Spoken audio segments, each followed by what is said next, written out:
Hello everyone and welcome back! We're back with some Honkai Star Rail. I was about to say Honkai Impact 3rd, the Honkai game I don't play. But this is where we are today. Today we're at that level of memory, so we'll see if I can remember characters' names and that sort of stuff. Today the plan is that we're going to go check out Yukong's storyline. We're going to have a good time with that because she has just the best voice imaginable. Also, who doesn't like a hotshot, like, fighter pilot? Always makes for good storytelling, unless that character is named Maverick. Anyway, let's go check it out. I've put together a special team. March 7th was part of the away team, I guess. That's probably the best way to call it. She was part of the team to take on the Xianzhou Luofu and its many problems. So now she's back. Taking it on, she's traveling with Luocha, who is a traveling merchant who continues to conceal his name to this very day and walks around with a coffin that he has somewhere on his person right now. We'll see if he's gonna reveal... I was gonna say reveal himself, and that's not exactly right. That's not the words I was looking for. Reveal his motivations or his past during this story. He won't. Spoilers. We're bringing Yukong along so that I can stand Yukong next to Yukong in case there's any kind of heavily Yukong-related content. She's not leveled at all, even though I love her, and so this is probably going to be an embarrassment for everyone. And we've got Jing Yuan. Yes, it's Jing fucking Yuan. Alright, let's go.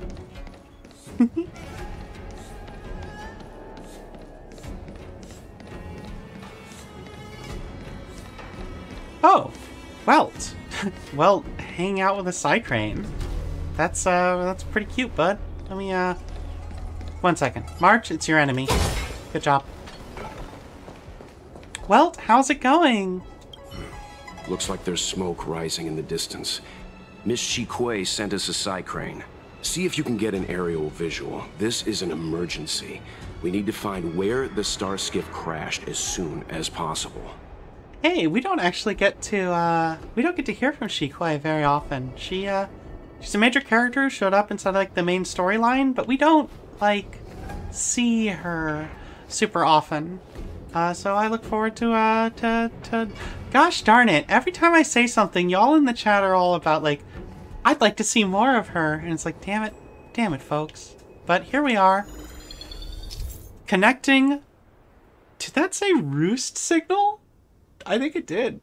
I like it. I like roost signal. Anyway, we'll see.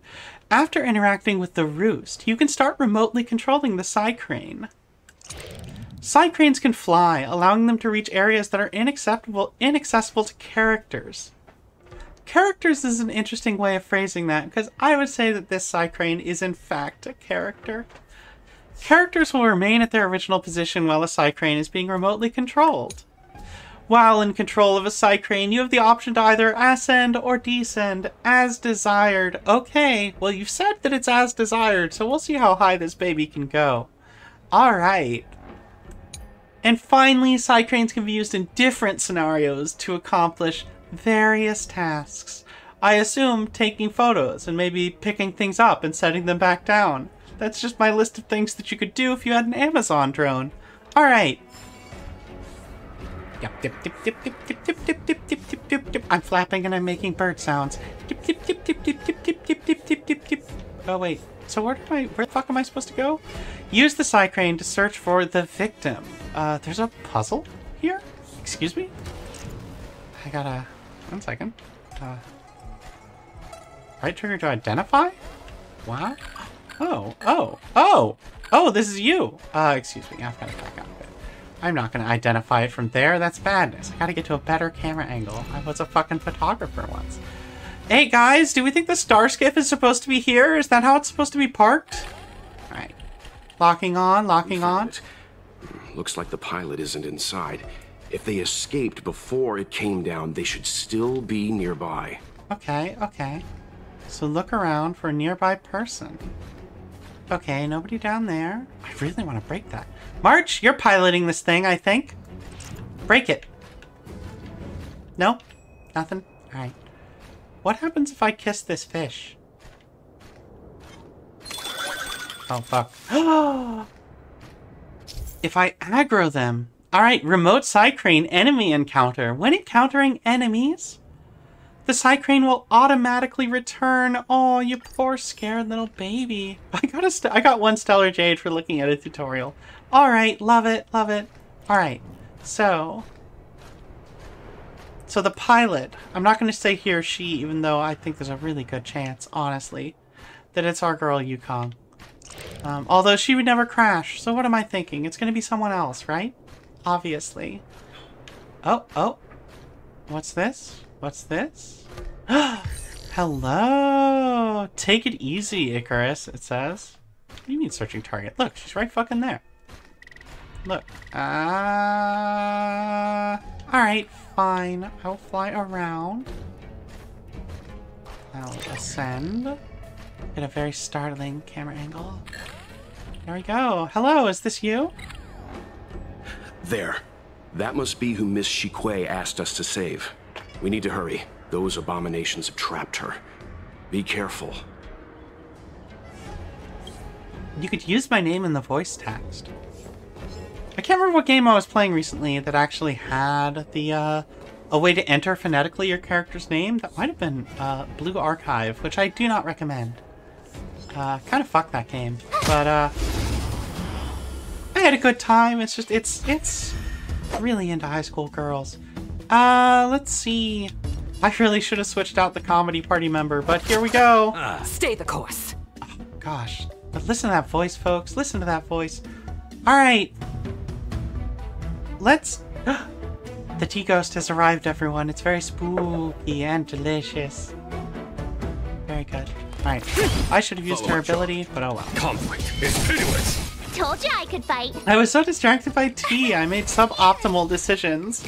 Although if you came here for optimal decisions, I hate to tell you this, but you're looking at the wrong channel.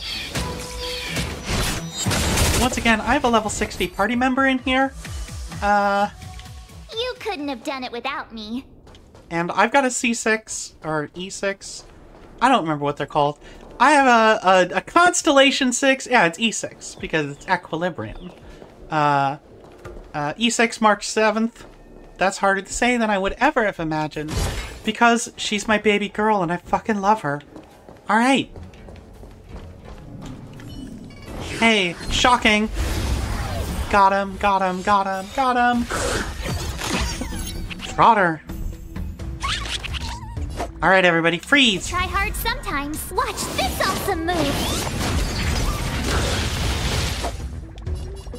Everybody stop that goddamn Trotter from Never getting away. dies. Luckily, she is actually good at this. Does she have her buff? Yes. Fuck it up.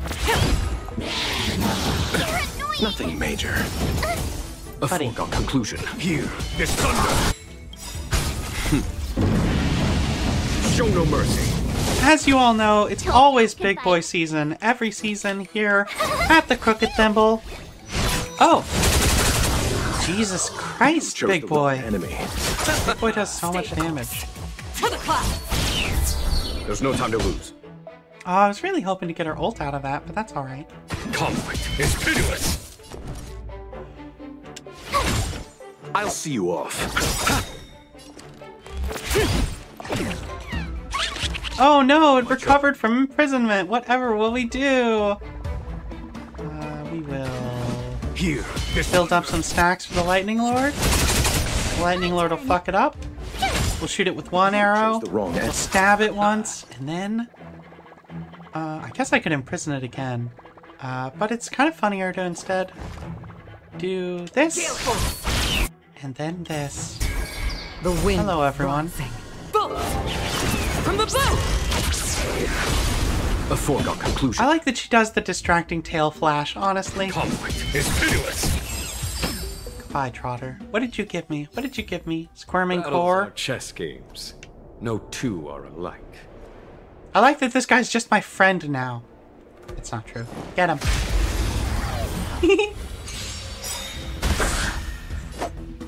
The Trotters are so damn cute, and I know in my heart of hearts that they've got a character coming out who has a pet Trotter, and it makes me feel overjoyed. But it also makes me worry that we're going to establish that the Trotters are adorable and Eternal like sleep, could be then. our friends, and we just kill them on sight every damn time. Ah. Show no mercy.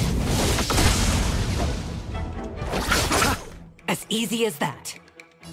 Wow, she's got such a gravelly, tough girl voice. Alright. There's no time to lose. Here, this thunder. Tough luck running into me. We are all here for a gravelly voiced tough girl, and if you're not, you're in just the wrong chat. Gotta try hard sometimes. Watch this awesome move. Although I've always wanted to like work on just having like a really smoky, sensual voice, but it gets a little low for me, and I don't care for that. Alright, Battles are chess games. No two are alike. buddy, you're repeating yourself. Alright, 1 second. I gotta... March! Good job. I headed that way? Yeah. Oh. Gotta call an elevator. Sorry. Excuse me. What's it called? A levitator? Oh, for crying out loud. It's an elevator. It goes up and down. No matter what the kind of locomotion you do, it's still called an elevator. What's wrong with you?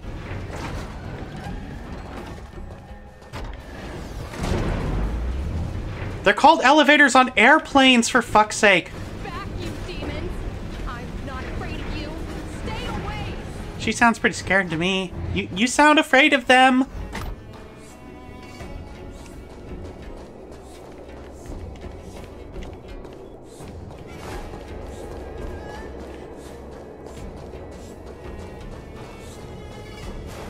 Double checking.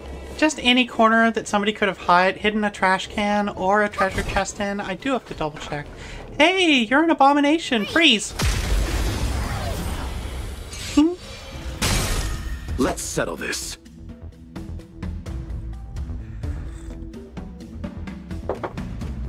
Sorry, that was a tea sipping break, if anyone's curious why the action just suddenly stopped. Next will be Jingyuan. Yeah, I'll Jingyuan. Alright, you're buffed, bud. Conflict is pitiless.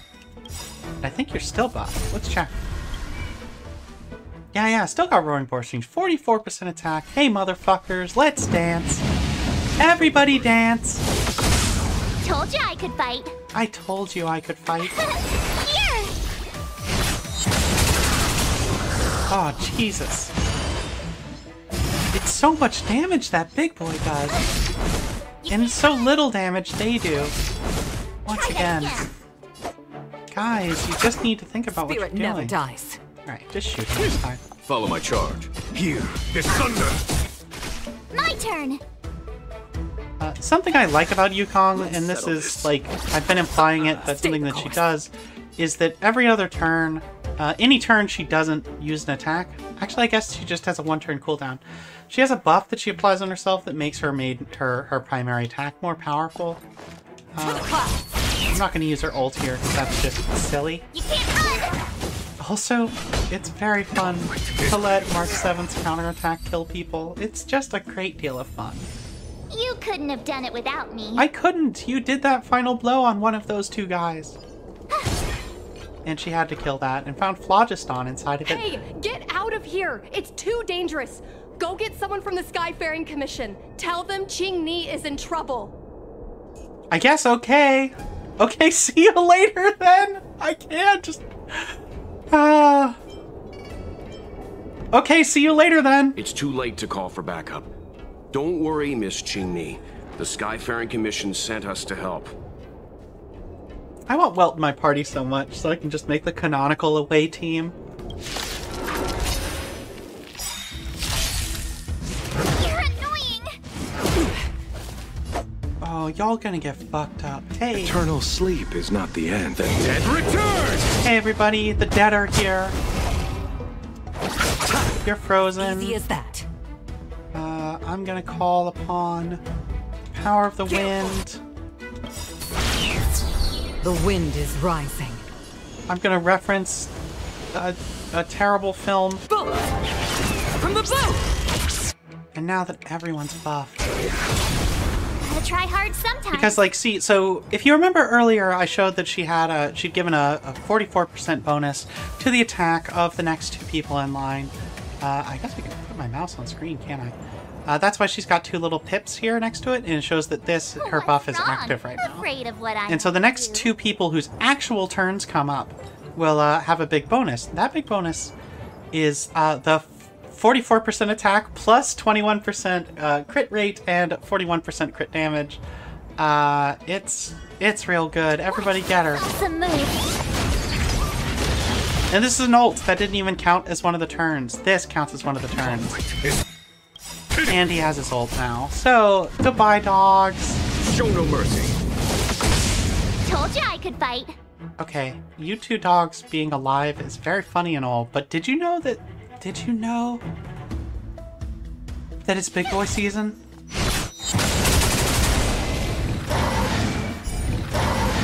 It was big boy season. They didn't know. They hadn't gotten the memo. Ooh, poppers. There are too many monsters. Let's hold out for a little longer. The Cloud Knights should be here soon. Oh, Sushong, yay! Just run! These monsters can't get up here anytime soon. Oh, please just let a dog just jump up right next to her. No can do, Miss Qingni. We're not abandoning you.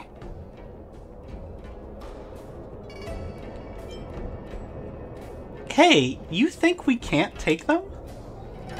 Look at me. Easy. Let's not get ahead of ourselves. You're a boring old man. You two have held out long enough. Help is at hand. Wait, you're in our party.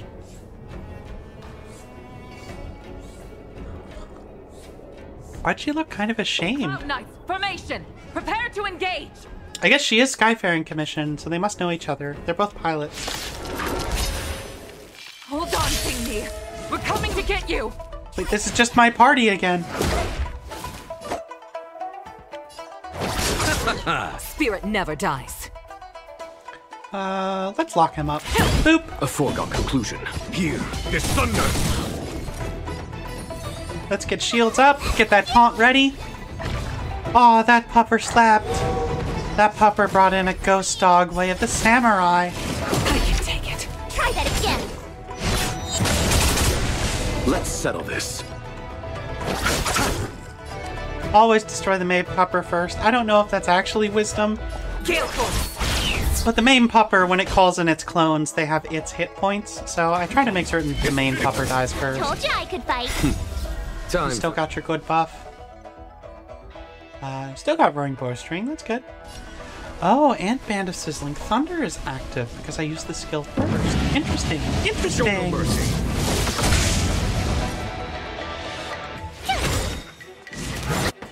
Okay, boys. Freeze. Try hard sometime. Watch this awesome move. Uh-oh. You're annoying.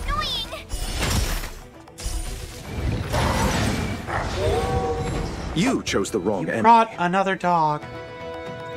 Son of a bitch. Trap that one. Here, this thunder. Oh god, a second wave of dogs! Can't run. Don't threaten me with a good time. They're dogs. Eternal sleep. I should have done her buff first. Oh well, once again, awful play. It's not As this easy as video. that. Alright, let's give her this. And use her ult immediately. The wind is rising. So it's buffed. From the boat! A foregone conclusion. Okay, now he's got fucking buck wild stats. Aw, darn, I was really hoping he would have enough to, do his ult, but sadly no. You're gonna call another dog, aren't you? Oh, no, okay, thank you. You can't run. Gotta try hard sometime. Everybody This freeze. awesome move. Let's settle this. Stay the course. She's got her shooty buff, so it's time to shoot. A foregone conclusion. Here, this thunder. Aw, you thought advancing the turns would do you monster's any throat. good. You can see them up there at the top, that they moved their neighbors' turns up to the top, but unfortunately it's big boy season, so I don't care. One of your friends is dead now. What do you think of that? Try that again. Tough luck running into The me. answer is they're a dog. They're just thinking, I'm a good boy. Here.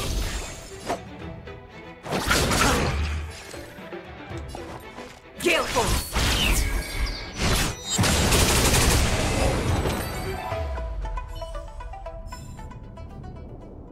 After cleansing the area of the abomination, the Cloud Knights rescued the trapped girl. They gave me time to read it this I time. didn't know the Helmmaster of the Skyfaring Commission dealt with situations like this in person. Hey, I didn't realize that was her full title. Indeed. I should be reviewing files in the Palace of Astrum. However, Qing Ni decided to put herself in danger and trouble our esteemed guests with her safety. As her mother, I couldn't sit idly by. Holy shit! Confirmation! I didn't realize! We know how old her kid is! Her kid's a pilot! Look! Amazing! Ah, it's so good! It's so good in one of these games to just have a fucking parent on a team. Ah, sorry. It's just a whole thing. I'm very frustrated with the whole, like, idol culture version of Hero Collection that is in, well, a lot of these games, but specifically Genshin Impact, where you can be like, nobody has any children, nobody has any defined age, because you need to be able to imagine them as being your boyfriend or your girlfriend. But here, no, she's got a fucking child. Mother? Qing Ni, have you thanked your benefactors yet? Thank you, benefactors. No need, Miss Qingni. It was nothing. Also, your day has gotten infinitely worse because the person who showed up and kicked ass was your own mother. As easy as taking out the trash. It was all thanks to Madame Yukong's timely appearance. I didn't actually do anything. It's true, you were not in the party. No need to be humble. You took great risks for the Xianzhou. I saw what you did. Stood in the back, rolled average. You that Qing Ni escaped unscathed. Words cannot express my gratitude. In fact, by way of thanks, I'd like to invite you to the Palace of Astrum for tea. It is about time we knew each other better. I would love to have tea. Oh my gosh. The feeling is mutual, Lady Yukong. We would be honored. I'm having tea right now. Then, for now, I will excuse myself. Qing Ni's irresponsible actions caused much trouble for the two of you.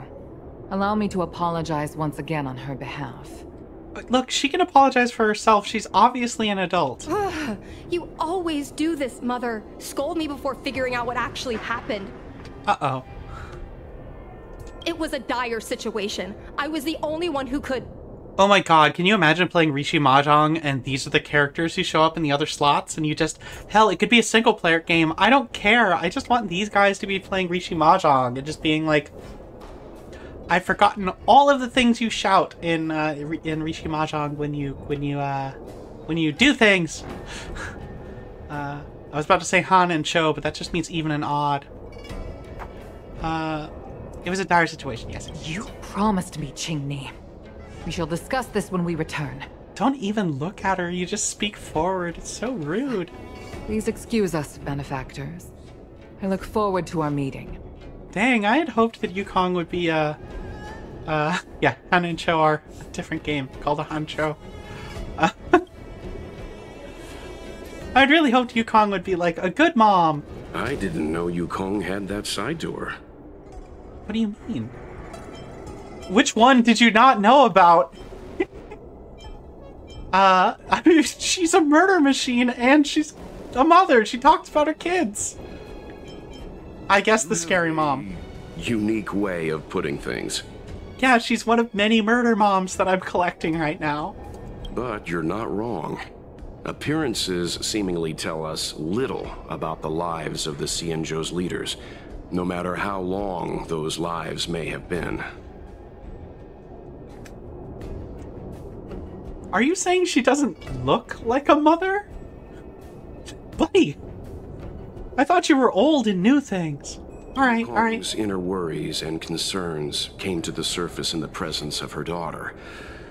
Only then was it clear that she, too, is somebody's mother. Well,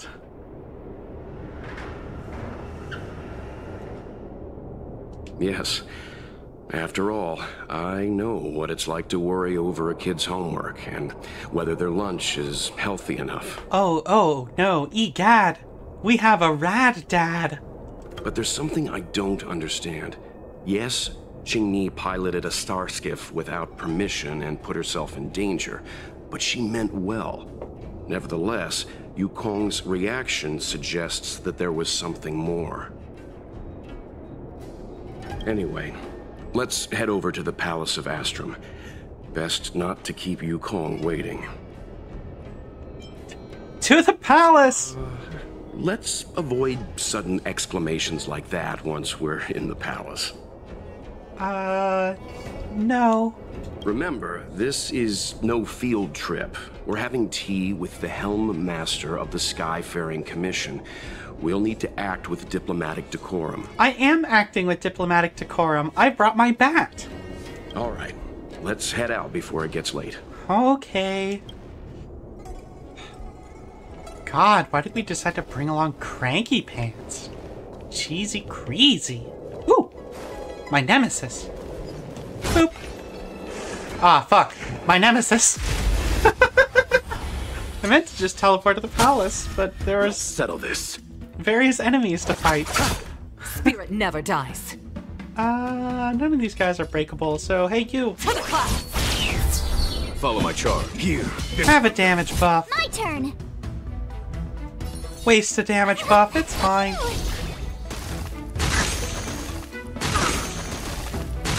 I love this, like, You chose the wrong enemy. extreme henshin hero, like, stumble to the ground. These guys do. They're like, oh, we've got to do a 3-point landing, but from a standing position. Fuck it. Gale force! Hey, guy in the middle. Rising. Tough times. From the boat! Oh, that's There's no time to right. lose. I didn't rob them of their special power yet. Conflict is finished. It's not gonna matter much. Time. There will be one left when this move is over. Hey, bud. Hey, buddy. Where'd your friends go? Try that again. Let's settle this. Stay the course. She's got the buff. Shoot him. Right. I really want to just make her the most powerful motherfucker ever. You couldn't have done it without me. Alright. So. We're just gonna teleport to the Skyfaring Commission. That's where all the pilots hang out. Go take some pictures? Yeah, sure. One second. She said it. Okay. Zoom in. Okay. Can I go left and right? The controls are not as robust as personal information, sure, whatever. Hide the game logo. Turn the character around. That's very cute.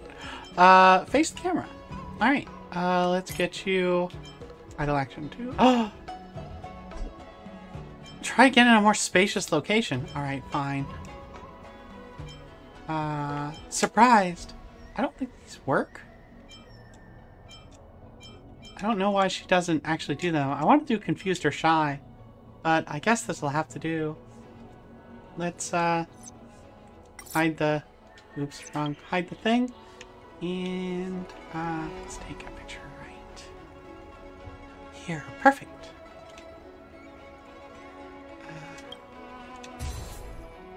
See. All right, let's go. Yes, he's a grumpy, sad dad who literally doesn't know what fun is. If you don't know, canonically, Well doesn't know what fun is. To me. Because it's my life! Egad, sad mom. You know I have the talent to make it. I can become the Lafu's best pilot, just like you were. Were? Sorry, I've declared a tea break, so the dialogue has to stop, and probably my face is all weird right now. Here we go, I'm back at the desk. Talent? You'd be dead if it weren't for those two travelers. Do you think stealing a star skiff and taking to the skies is a show of talent? What about being trapped by abominations? I like that in the voice acting they said travelers, then realized they have this other video game, and so they changed the text and the text only to say Outworlders. Did you at any moment think about what I would feel if something happened to you? Ma'am. Do you know how many people dream of a relaxing desk job at the Skyfaring Commission? You promised me to work responsibly in your post. Not only have you broken the Skyfaring Commission's regulations, you've broken your promise to me. Yeah, she wants to be a hotshot pilot, ma'am. I already told you. I had no choice. I want to help you and the Skyfaring Commission, not sit at my desk dealing with never-ending papers. That job doesn't suit me. I am a little curious how you crashed the boat. I got the highest grade in the fighter pilot test. They all said I was a genius, like you. Like mother, like daughter. They were all jealous of me. But no one even knew I had to take the test behind your back. You would never have allowed me to go if I told you about it. Behind my back? Do you really think you could have walked into the test and sat in the cockpit if I hadn't given my permission behind the scenes? As for genius, don't mention that word to me again. Why do you insist on becoming a pilot? I don't understand. I think it might be because she loves you. I'm just throwing that out there. And I don't understand why you don't understand. Why can anyone in the world become a fighter pilot except the Helmmaster's daughter? Don't you realize how ridiculous that is? You may not want to fly anymore, but don't trap me down here with you. Uh-oh. You said it the most hurtful way you could, kid. Qingni, where are you going?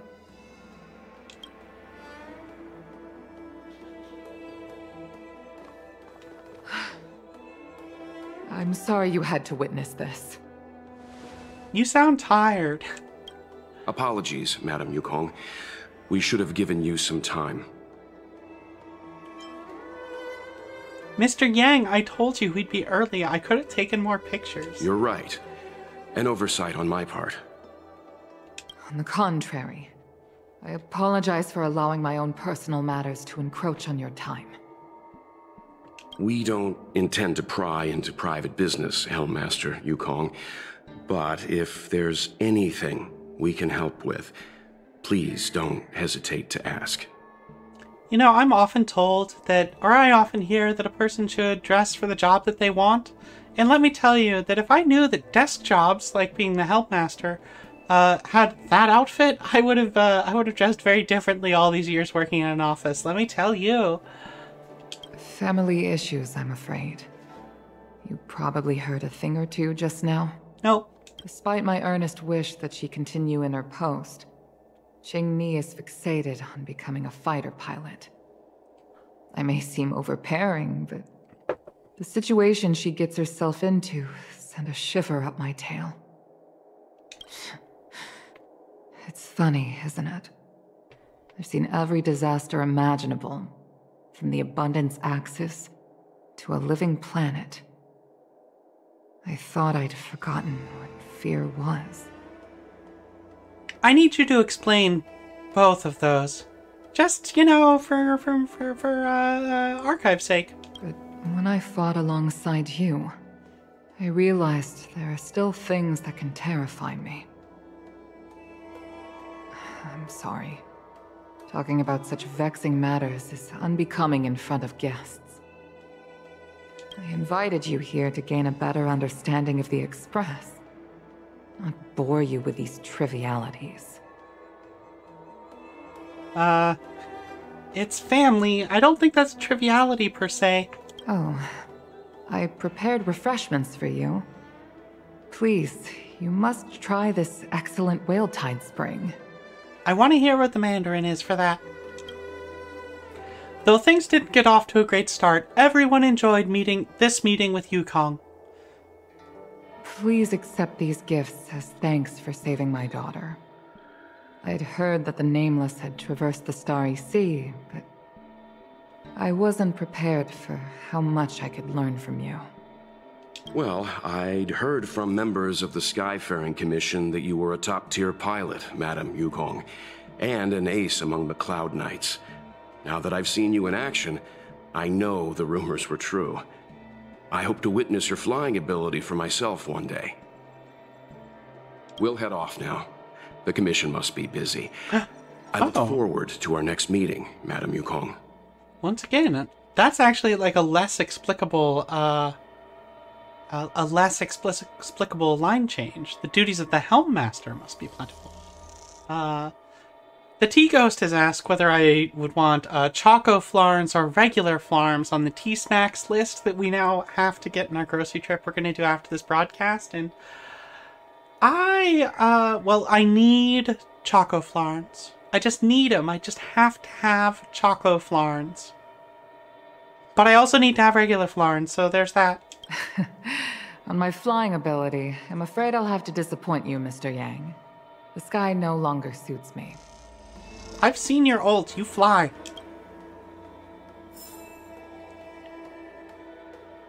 Excuse me, wait, what did you just give me? A second, I gotta go to my inventory. You gave me... Was that like a story item? It was not. It looked like a light bulb and it said longevity something. It was one of these. That's what I thought. She gave me a longevity pill of cruelty. A medicine exclusive to the Shenzhou Yaoqing, said to have the effect of improving overall fitness and rendering those who take it immune to all diseases for a short period of time. On the Yaoqing, legend holds that a healer who went by the name of Yu fell in love with a Foxian trader girl, but the Vidyadhara race could live for 1,000 years, much longer than the Foxians. Yu searched for ways to release his lover from the grip of death. He fell for the trickery of the disciples of Sanctus Medicus, and asked his lover to take the longevity medicine of abundance without telling her what it was. The Foxian girl turned into an abomination that no longer loved him, before being slain by the Cloud Knights. To prevent Yu, who was overwhelmed by grief, from becoming Mara-struck, the Alchemy Commission ordered him to take the longevity pill of cruelty that deprived him of love and desire until his demise. The legend has another version, in which Yu was not of the Vidyadhara race, but was a mere mortal, and the Foxian girl was a spy planted by the disciples to infiltrate the alchemy division. This version is not as popular, for it turns a romance story into a power struggle. Longevity is a curse when life is deprived of passion and desire. Item descriptions. Leave the palace of... Wait, can I talk to you again? Looks like you still wish to talk. Seems our every meeting is accompanied by an incident of some sort. I hope I can meet the Astral Express crew under better circumstances next time. Well, okay then. God, I love all these holograms. Wow. Coffee cough.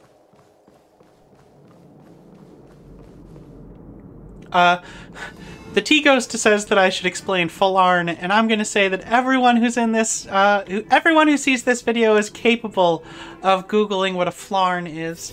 And yeah, I'd never heard of them until I moved here either. It's a cookie. They're just cookies. You too. Please, wait. Oh, hey, Qingni. Thank you for saving me, benefactors.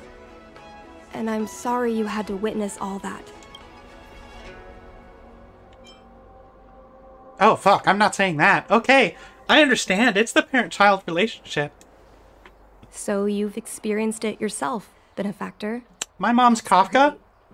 I mean, I'm happy I finally found someone who can understand me. I'm like 3 days old. But I've had the hairpin ceremony. What? I'm an adult now. I have the right to pursue my dreams. Mom still insists on sheltering me under her wing. She's got wings too? I can't even stay alive without her. Miss Qingni, these are family matters. I'm not sure it's my place to comment.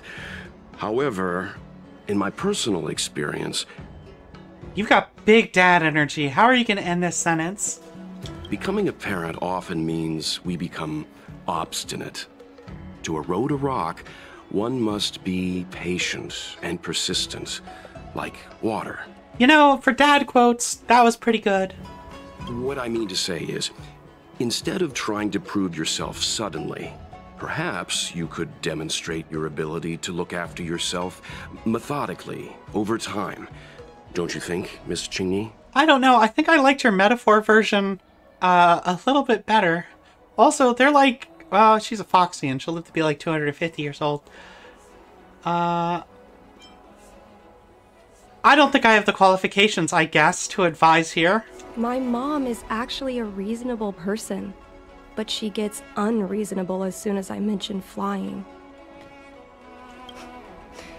She hid my Starskiff toys, dragged me away from the port when I stayed behind to count ships, forced me to study for ages. I did everything I could to work my way into the Skyfaring Commission. But she used her authority to assign me a desk job. I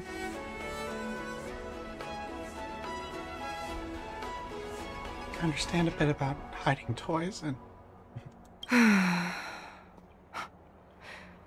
Every time I walk along Star Watcher Avenue and look up at those ships flying freely across the sky, I feel empty inside.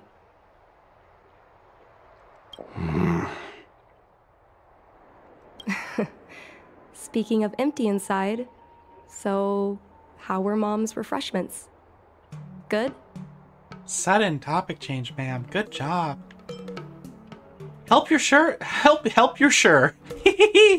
Crying makes it hard to read. Help yourself. I'm sure there's some leftover. I've been so angry today I forgot to eat anything. Oh, well then. You've got a fantastic Mr. Fox this shit. Just absolutely devour it suddenly. How about this? My mom thanked you guys with refreshments, so I should do the same. Let me take you around Starskiff Haven. We can try the most authentic snack on the Lafu. Oh my god, just an adventure where a bunch of people give me tea and snacks? This is perfect. Although I will note that the tea and snacks have been behind a black screen and not in evidence. So, okay kid, Qingni, you can like level up on your mom by just actually rendering some fucking food and tea. That's all you gotta... Look! It's rolling up! Wow, that's really cute. Alright. Oh, by the way, I love these vending machines because they're like paper thin. I think it's adorable. We're here! The thing about the most authentic snack on the Cienja Lafu is it's a drink, and it's inside this vending machine. This is the most like Japanese high school student thing you could possibly have done.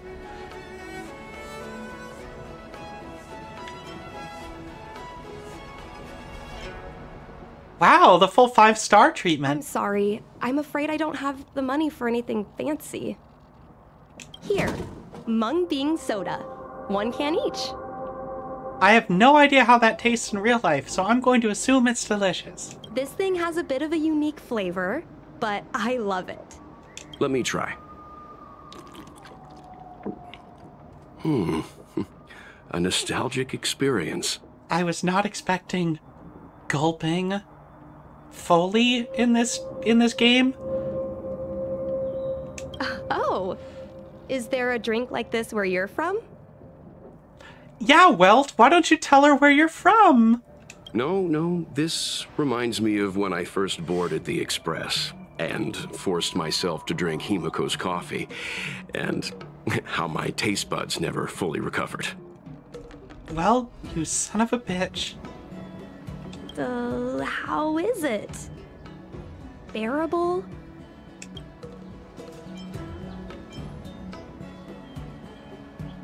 Oh my god, are you sure you're not angry at us for rescuing you? I'm more politic than even this. Delicious, simply delicious. That's the correct and only answer, Welt. Whoa!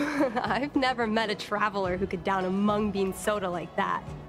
Oh my god, they used Traveler in all the dialogue because they thought they were going to do it for consistency. Oh my god, I didn't realize. But I guess not everyone can accept what I like. Just like flying. Jesus Christ. Sorry, everyone. We all have heartstrings. Well, don't force yourself. Let's go somewhere else. Oh, I know a really great place in Starskiff Haven to Starskiff watch. That was hard to read, kid. Good job. This kid's probably fucking 50 years old. Right, let's go. Side quest. I gotta make a note of that. Well, anyway. Excuse me, what? Depressed Sky Crane. Psy Crane. What, am I blocking your view? Just a moment, I'm about to fly away.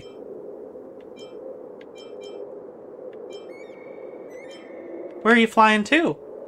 No idea. I don't even know where I want to fly toward, so why not just fly to the other shore? I plan to fly down from here and end my existence. I will say goodbye to my short avian existence. Don't try to deter me. I've already made up my mind. Please do not attempt to imitate me under any circumstances.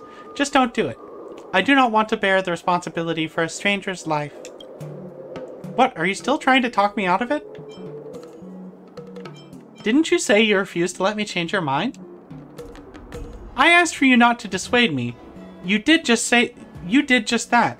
You take my words so seriously. I'm very grateful. I will talk with you for a moment, out of respect for our friendship. I've actually tried to self-destruct on many occasions, but every time I plunge to a certain depth in the port, something called the Heron Express safety system will automatically take over my movement components. And then I fly back up here. Without any bodily autonomy, I can't even decide when I can end this life. Is there any meaning to living such life as a bird? What would you say? If you humans had no autonomy over your own bodies, wouldn't you feel hopeless about life?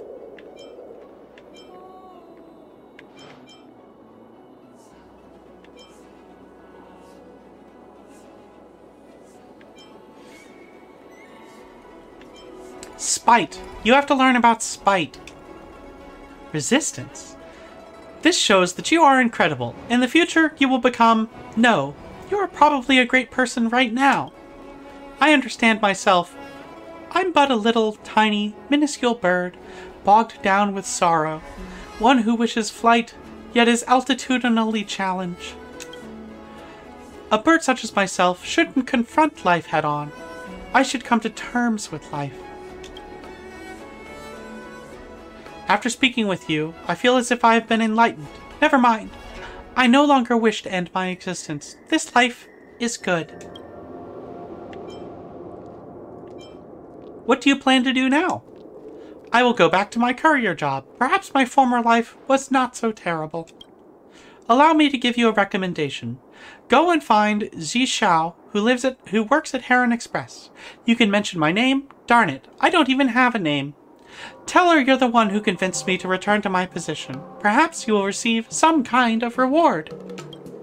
Consider it my gift. Goodbye, dear stranger and friend.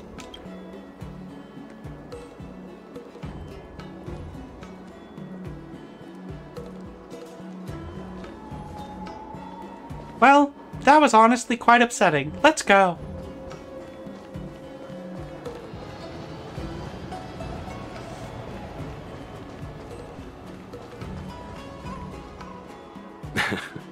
You know, there are a lot of mung bean soda moments in life.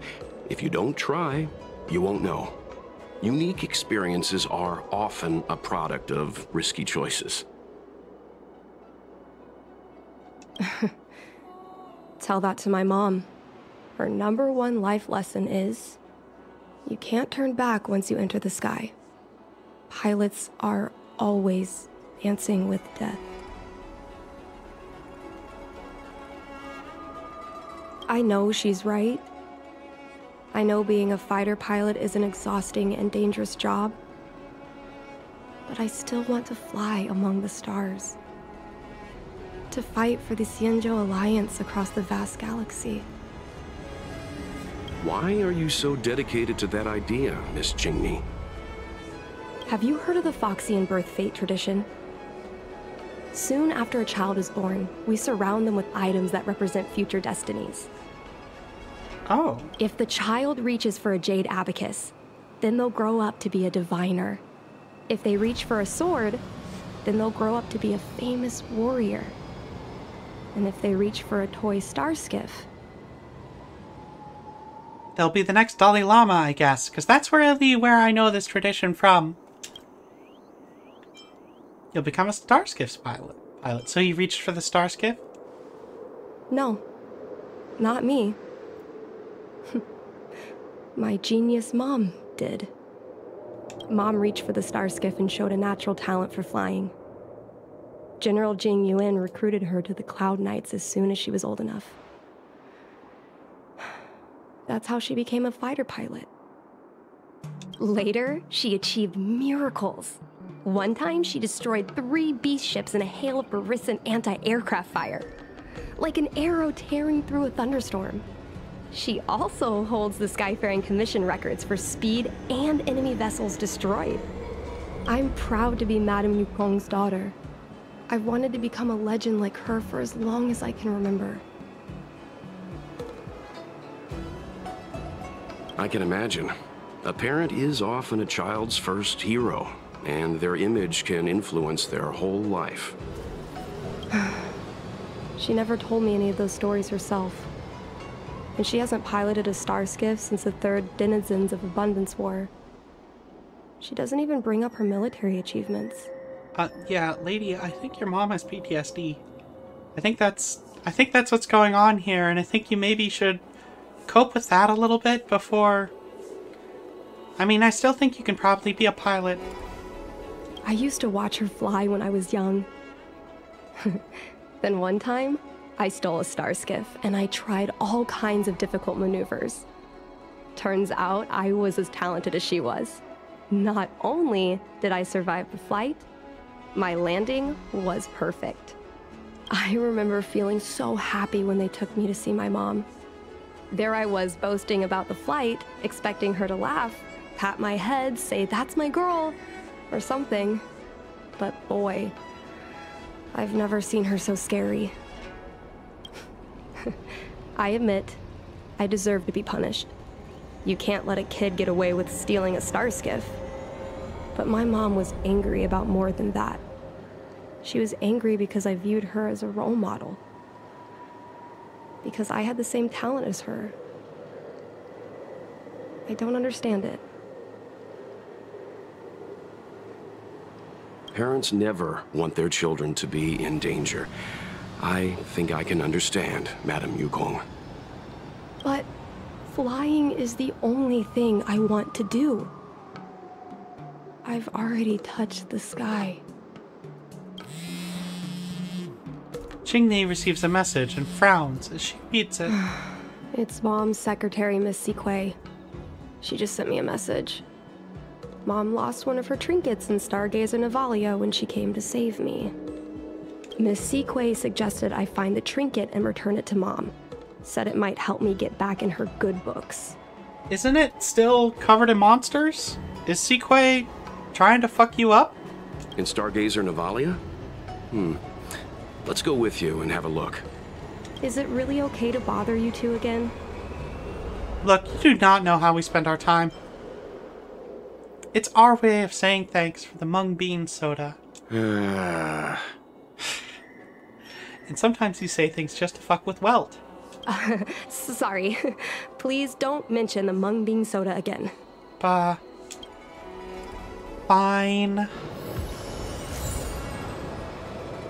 Qingni's memories. Excuse me. Qingni remembered how affectionate her mother was, but she remembered how stubborn and unreasonable her mother was when it came to becoming a pilot. Odd to physically acquire that, but that's okay.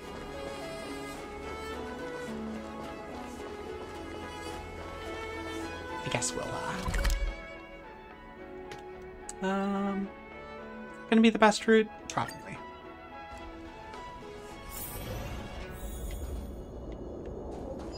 Nope, nope, nope. This way.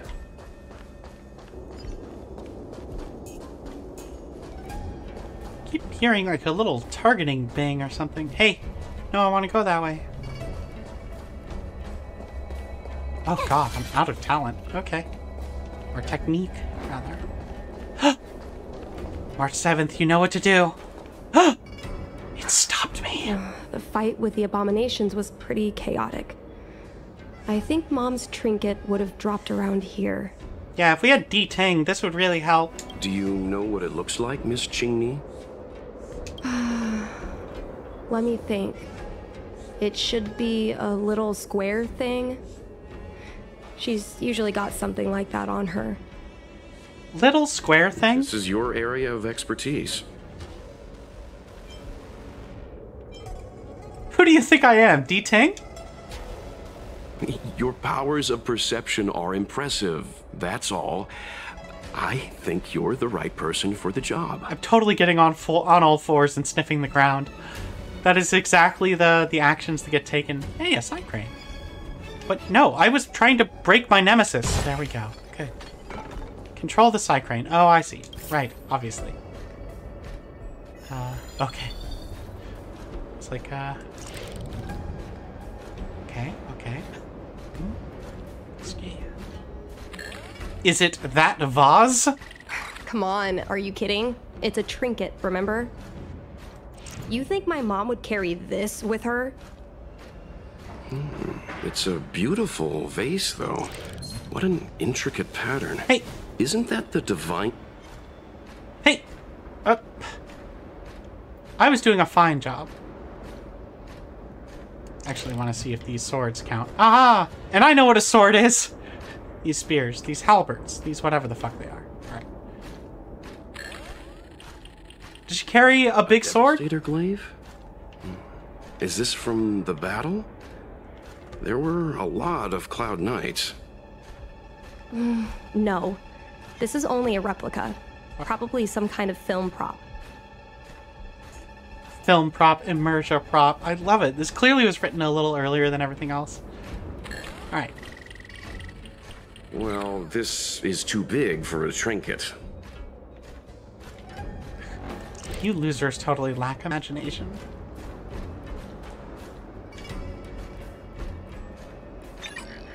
Uh-oh. Started moving the area. Oh, hi. What are you? A bird cage. Huh. That reminds me. Have you guys heard of the birds that live in the Everhunt Plains? They have beautiful feathers, but you can't domesticate them. They don't live long if you lock them in a cage. Makes sense. How could a bird that's known the sky live in a cage? Damn it, I was about to say, what if this was some sort of metaphor? Okay, well, I'd kind of actually... Uh-oh, I see you. I've been indicated something higher. Okay, well that's a surprisingly square-looking thingy with like an arrow through it? Let's see. Wow. Mom always carries this trinket around with her, but I never realized there was something inside. Is this... the Hunt Crest? I don't get it. This is what pilots hang in their Starskiff cockpits for good luck. It must be very close to Helmmaster Yukong's heart. Let's head back, Miss Qingni. I think you should return this trinket in person. This is an opportunity for the two of you to talk. Not yet. I want to go back later. There's something I hope you two can help me with first. If you want us to help you persuade your mother, I'm afraid that could be difficult. It's not easy to solve a family dispute as an outsider. No, you misunderstand. I just want to know what she's thinking. I think you mostly do. What turned an ace pilot, someone who loved to fly, into someone like her? My mom clearly misses her flying days. Otherwise, she wouldn't keep this on her person. But she doesn't fly anymore and refuses to let me become a fighter pilot. Why? Maybe we can ask some people who might know the truth. Like Jing Yuan? Well, the General's been busy at the seat of Divine Foresight recently. We might not get to see him right away. Still, it's worth a try. He was the one who promoted Helm Master Yukong. He probably knows more about her past than anyone. General Jing Yuan? Are you sure it's okay to go straight to him? Yeah, he's like our friend. Oh, right. You're the General's guests. Even so, this is asking a lot of you. Yeah, the T-Ghost has wisely pointed out that it's really wild that this whole society of people who live functionally forever, like a really long time, just has no idea what mental health is. No problem. If we can get to the bottom of why Helm Master Yukong no longer flies, we might be able to find out why she doesn't want you to be a fighter pilot. We can't help you too directly, but an indirect conversation like this might give us a clue on how to convince your mother. Leave it to us. Yes, leave it to us. In that case, thank you so much, benefactors. I'll head back to Starskiff Haven. I'm not ready to return to the Skyfaring Commission yet.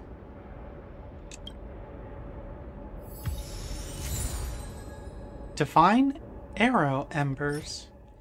At the end of the third... Okay. At the end of the third Denizens of Abundance War, Rainbow Arbiter's sky-shattering Lux arrow wiped out everything along the way. The Shinzo people used the burning embers of the arrow to create many divine objects, and this is one of them. Yukong carries it with her, lest she forgets. We were so happy back then. I wanted to stay there with you forever. Uh-oh. Hey, you know, maybe everyone's got PTSD. Let's go.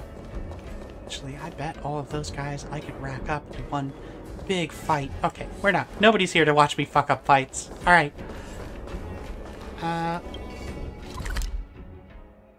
Oh, of course, right. I was like, I know where we're going. We're headed to the Skyfaring Commission. Well, to the seat of Divine Foresight. Where the General plans... Where the General plans the destruction of all of the armies of abundance. Who, admittedly, that does sound an awful lot like genocide, but I have been appraised by some people who follow the lore that it is like a giant fucking army. Anyway.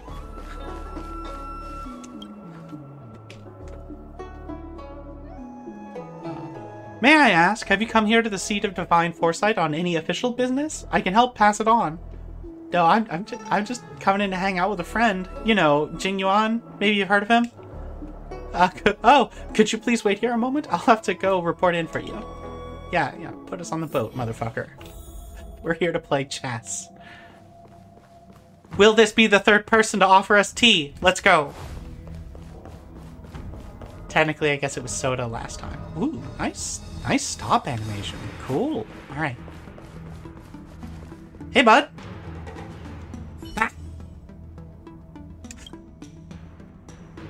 Mr. Yang, and you? What brings you to the seat of Divine Foresight this time? Wow, you just really, like, reveled in that divine part, didn't you? It's nothing urgent. We were hoping to understand Helm Master Yukong a little better. Yukong? I heard an office worker from the Skyfaring Commission flew a star skiff to assist in the present crisis, but ran into trouble herself. She was only saved thanks to a couple of travelers. On behalf of the Law Fu, you have my thanks once again. Travelers again, I'm strongly suspecting this is literally like the first side story written. The seat of Divine Foresight heard that Yukong's seldom seen but often feared temper was on display. I believe the two of you were caught between mother and daughter. We heard that Helmmaster Yukong was an outstanding pilot, but that she refuses to let her daughter embark on the same career. I hate that as a writer, I realize that, like, there's a real temptation to wrap this kind of story up with a bow. To, like, find the magical crux point that is going to leverage some sort of solution onto this, and maybe fix the PTSD and heal the rift between a mother and daughter, and god damn it, I really just hope that's not what they're building to. Yukong herself is best placed to answer such questions. Yeah, dog. Don't ask about your friends. But naturally, you are here because you fear that Helmmaster Yukong would decline to answer. If you wish to dispel Miss Qingni's curiosity, perhaps we can take a small step back from the topic at hand. What do you wish to know about Yukong the pilot? Well, I will find out about the arrow first, thank you. This is a divine object from the Rainbow Arbiter.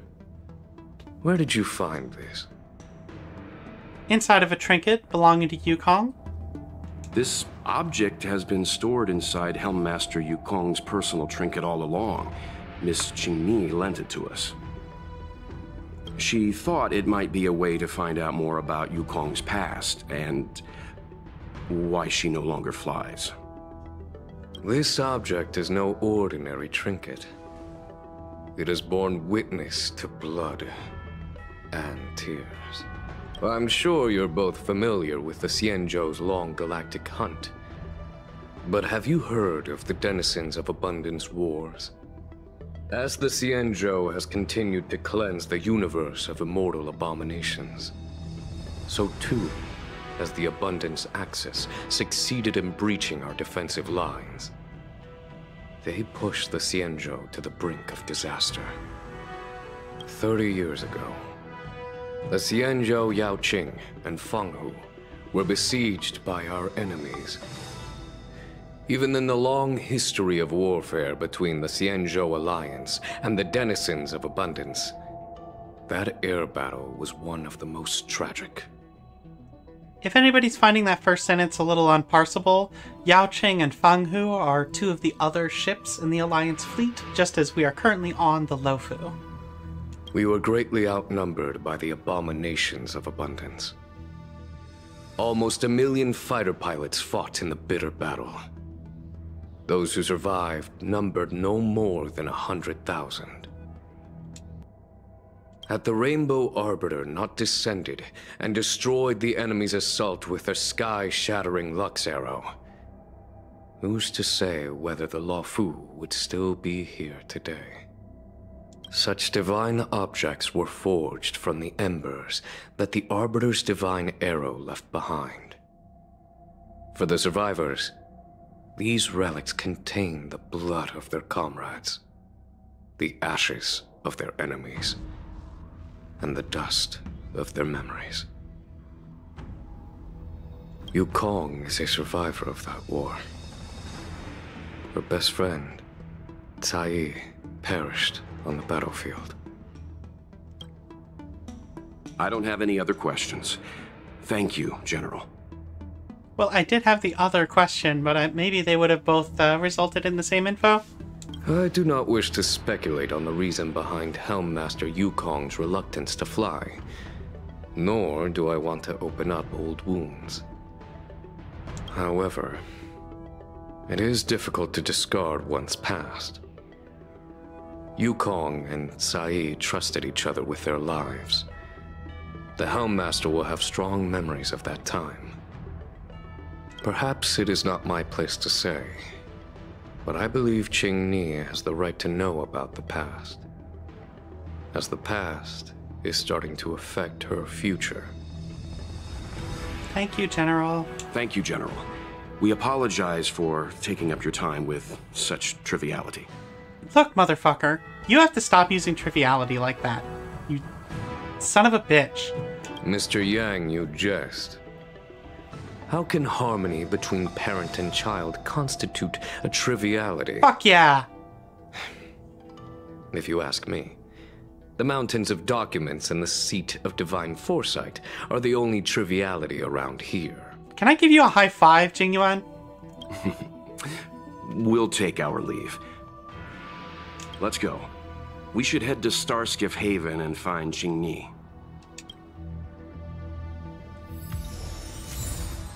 Jingyuan's memories. Jingyuan still clearly remembers those two young pilots. They were optimistic, brave, and talented. But he also remembers how it all ended. Hey, it's Siyi, your other mom. I'm terrible with genders of Mandarin names. Also, I think everyone's terrible with genders of Mandarin names.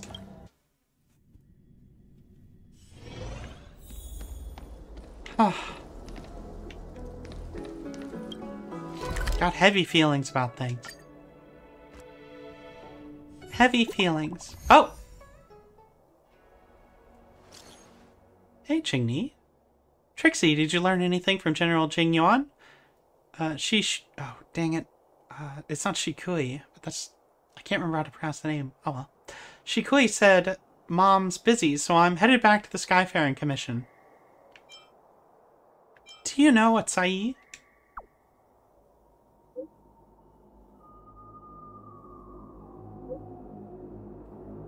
I actually guessed there would be some connection. It's hard to explain over text. Let's meet up. See you in a bit.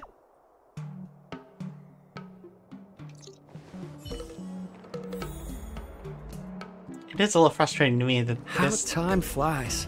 This lady is in the same model as the person we're supposed to go meet. Anyway. Asset reuse. It's very important for video games. Oh, hello. It is different hair, though.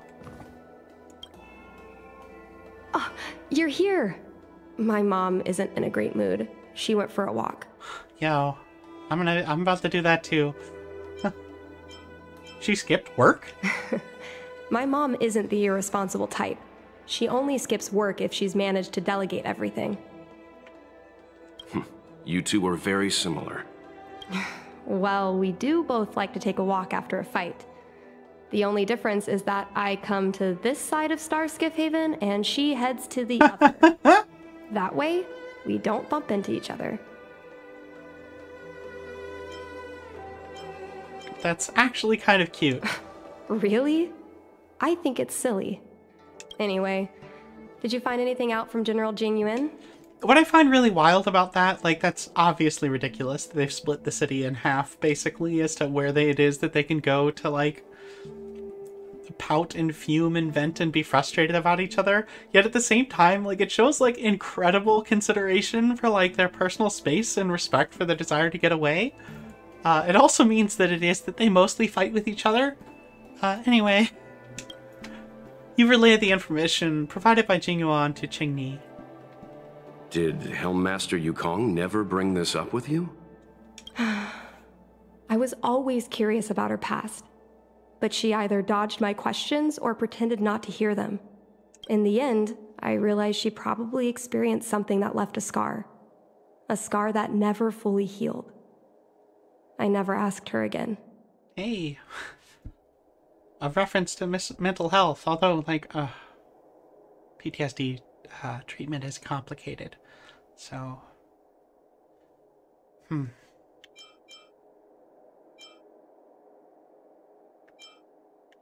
Even a flying ace can get into trouble. Yes.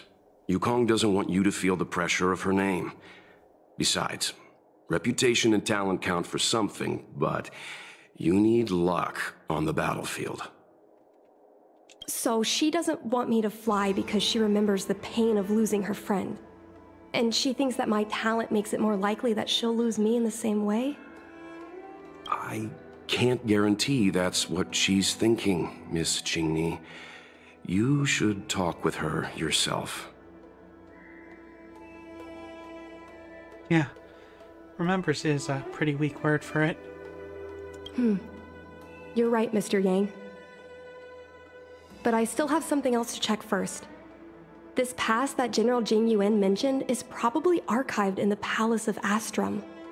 I remember watching her handle a document with great care before she filed it away.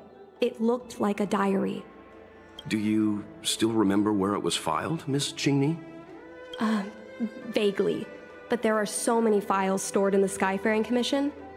Could I ask you benefactors to look for it with me? We are like a little portable D10. A couple of Outworlders going through Skyfaring Commission files isn't a good look. I'm afraid we can only accompany you, Miss Qingni. You'll need to do the searching yourself. Of course. You're right. Sorry.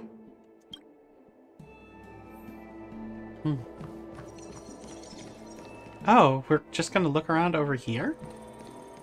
Investigate. I love work. I love overtime. I love work. I love overtime. I love work. I love overtime. I love work. I love overtime. Coping Skyfaring Commission staff member. I don't think that's exactly coping, ma'am. Let's leave her alone. Fucking fascinating pronoun stuff happening in the subtitles here.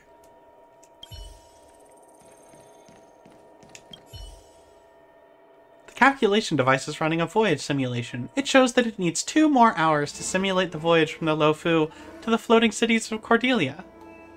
It seems like this device is handling some important procedures. Let's leave it alone. This is why they've not given me a jump button, because I would immediately just like mash all over this thing.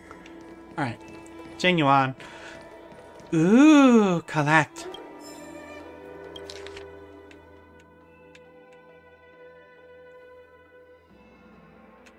Oh, fuck it. I guess it's this kind of stream, isn't it? Alright.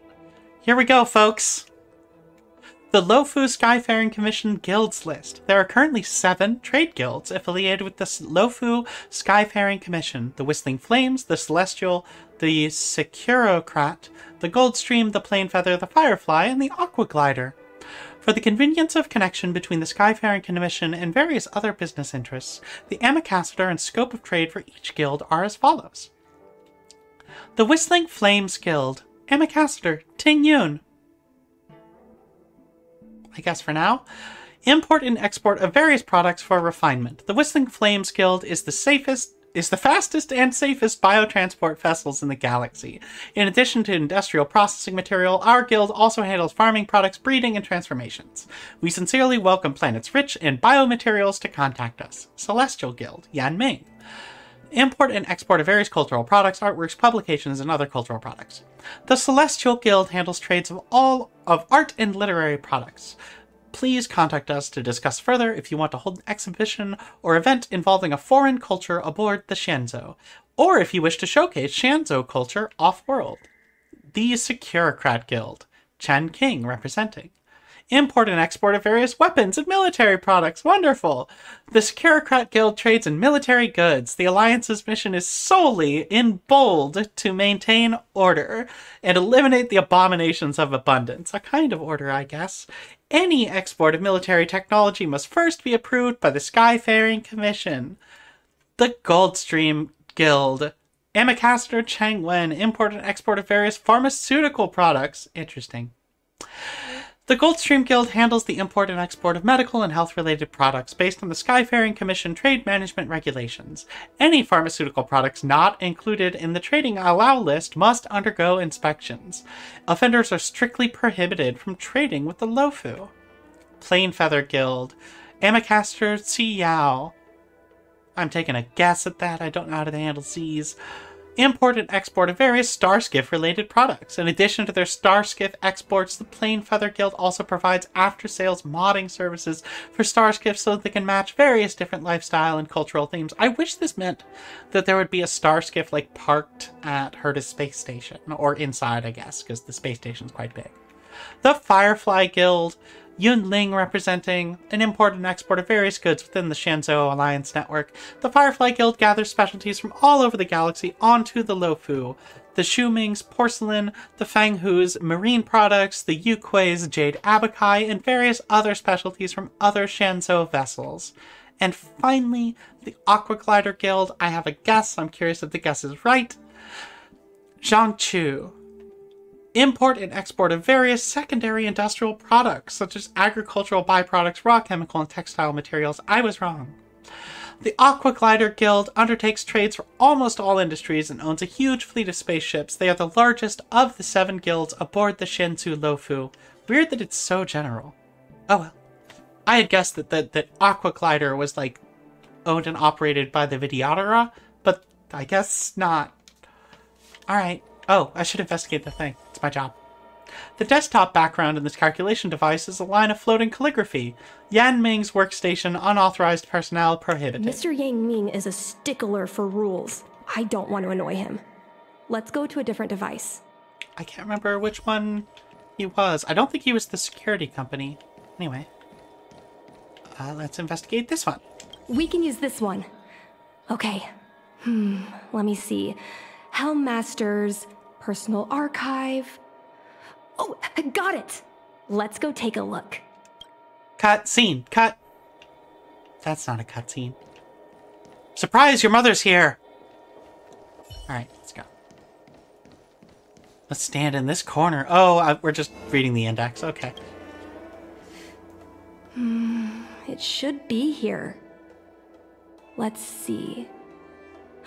Yes! This is Mom's diary! I'm not feel comfortable. Let's try again. Thank you.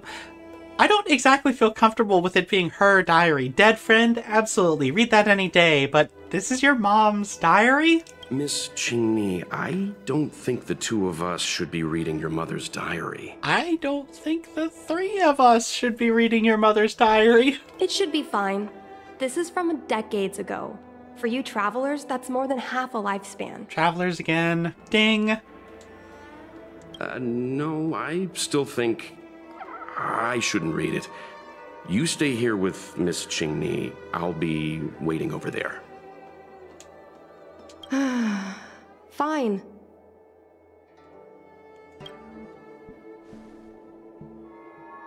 Is it really that big of a deal?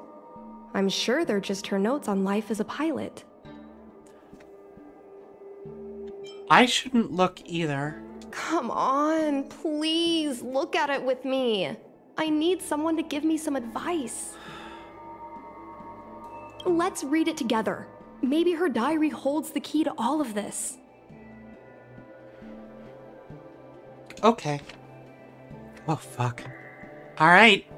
Here we go, folks. Sayi, we're going to be partners. We've known each other for so long, but when we first knew each other racing star skiffs illegally in the city, we were rivals. Now that we're asked to work together and have each other's back, I'm really not used to it. Naturally, I'm not used to having to look after someone who lost against me, but an order's an order, I jest. I really look forward to flying with you.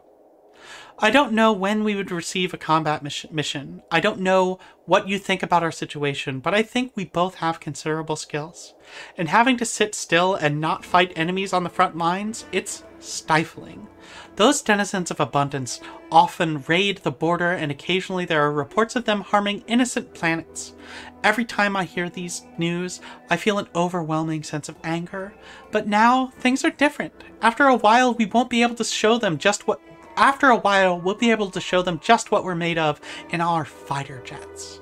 Honestly, though, I'm pretty satisfied with my life right now. After all, just between you and me, what I really wanted was never the righteous cause of ridding demonic activities. What attracts me is just the act of flying itself.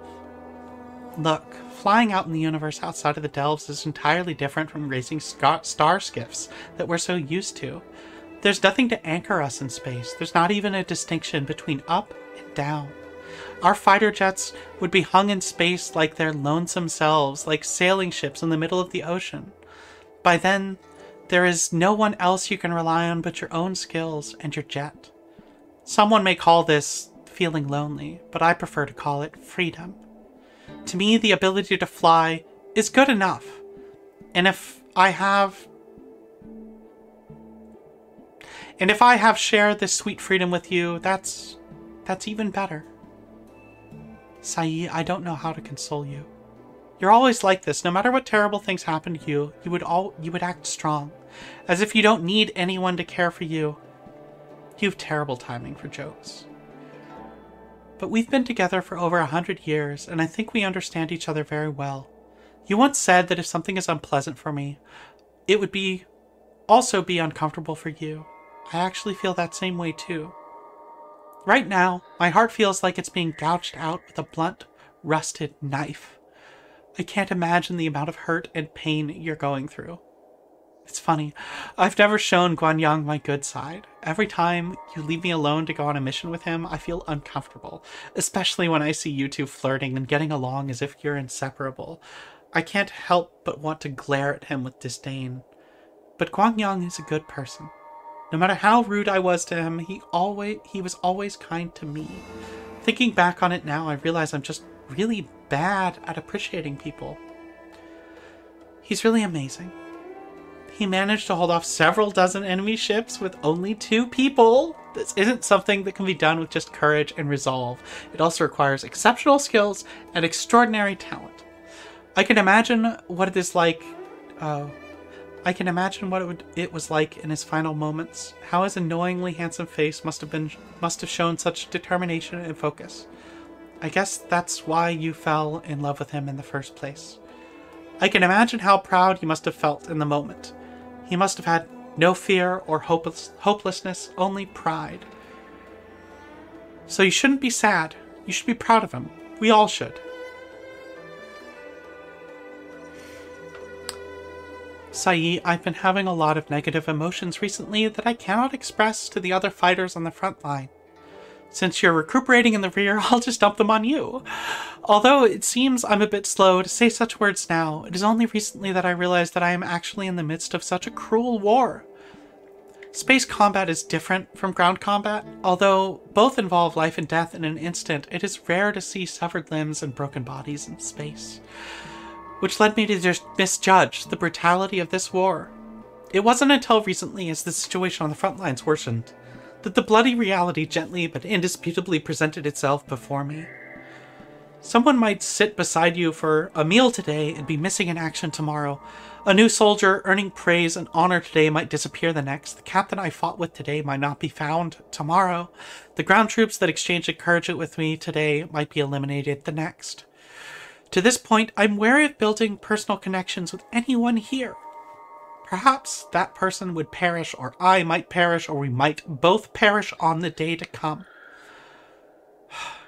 I thought I have experienced enough to feel numb, but bad news keeps coming in waves every single day. However, I don't regret this at all. Whenever the pain comes, the feeling that becoming a fighter pilot is the best choice I have made in my life will follow. If I weren't a fighter pilot, I can only endure this pain in silence. But I am. I can fly. I can battle. I can attempt to destroy the source of my pain because I am a fighter pilot. I have things that I can do, realities that I can change. P.S. Don't use the names Guanyang came up with. They're terrible. Choosing a name is a big decision the child has to bear for a lifetime.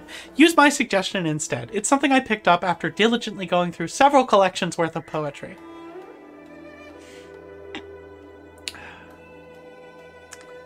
Sae, I have a lot to tell you, so many things. Oh god. After your death, they wanted to honor me with a medal. Truthfully, I find that laughable. Based on common logic, no one should award survivors medals to praise their fortuitous survival. But no, not the Skyfaring Commission.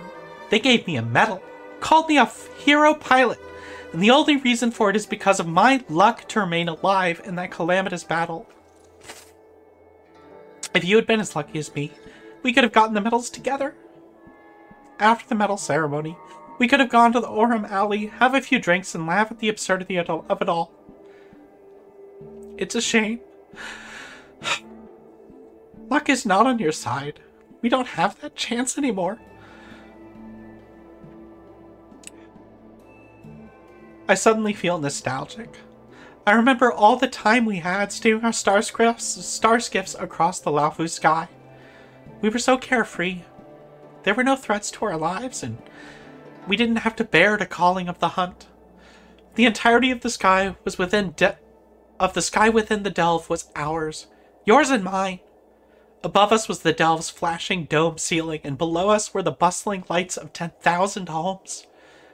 Oh, and behind us, the Realm Keeping Commission officers who just won't stop chasing us. That was a time of insouciance. Probably innocence. How I wish we could stay in that time forever.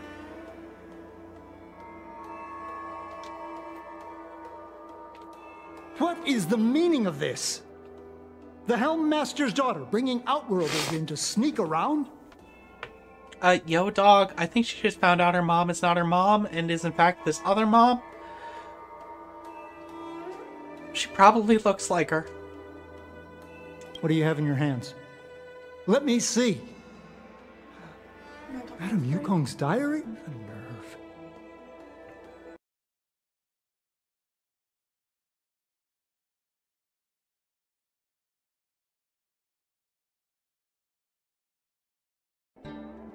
You wouldn't think it of a ghost, but the T-Ghost is pretty good at hugs. How dare you read Madam Yukong's personal diary? And with her daughter, too. By the Arbiter, you two are in for a... Mr. Yang Ming, please, calm down. Let us explain. Qingni tells Yanming the whole I story. see. Qingni, I know Madam Yukong's position on you becoming a pilot is tough for you to accept, but she has her own concerns. I understand, Mr. Yang Ming. But now, compared to becoming a fighter pilot, I'm more interested in knowing what my mom went through. I want to know what happened, how she went from ace pilot to Helm Master. I've been here for a long time, Qingni. If there's something you wish to know, just ask. But don't go rummaging around. That's a bad habit.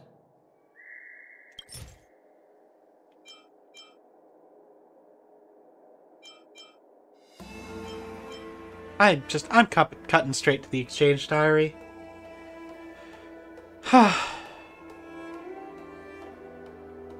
No, this isn't something I should read. Don't show it to me.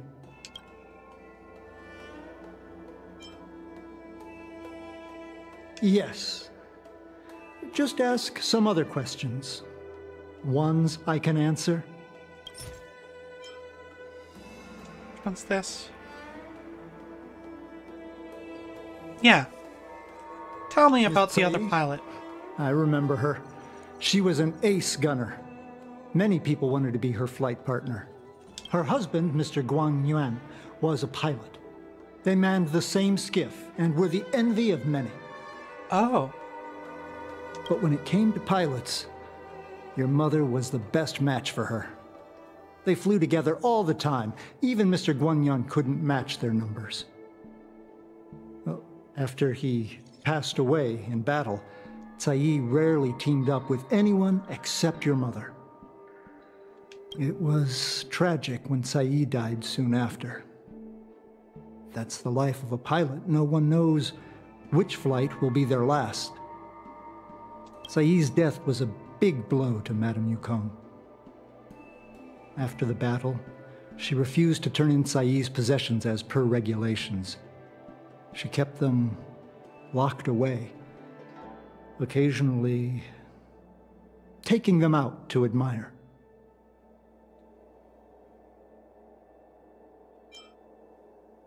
I didn't think you'd know this many details, Mr. Yanming. Nonsense.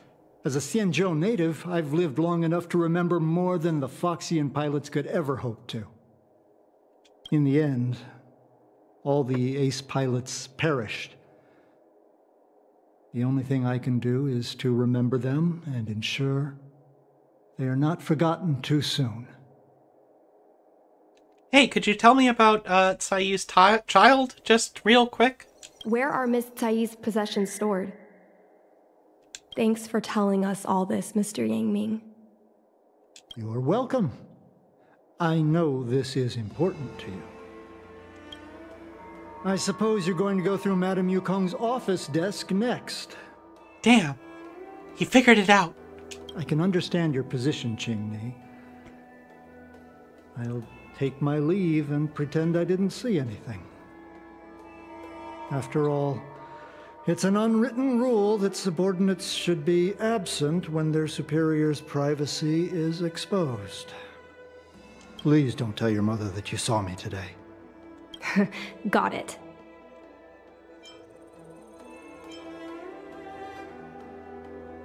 Thank you, Mr. Yanming. Madame Yukong will be back soon. Don't mind me, just a simple merchant. Oh, hello. Okay, I'm not going to read this one because I just did a lot of very sad reading. Oh. It also didn't pop up a thingy-jig.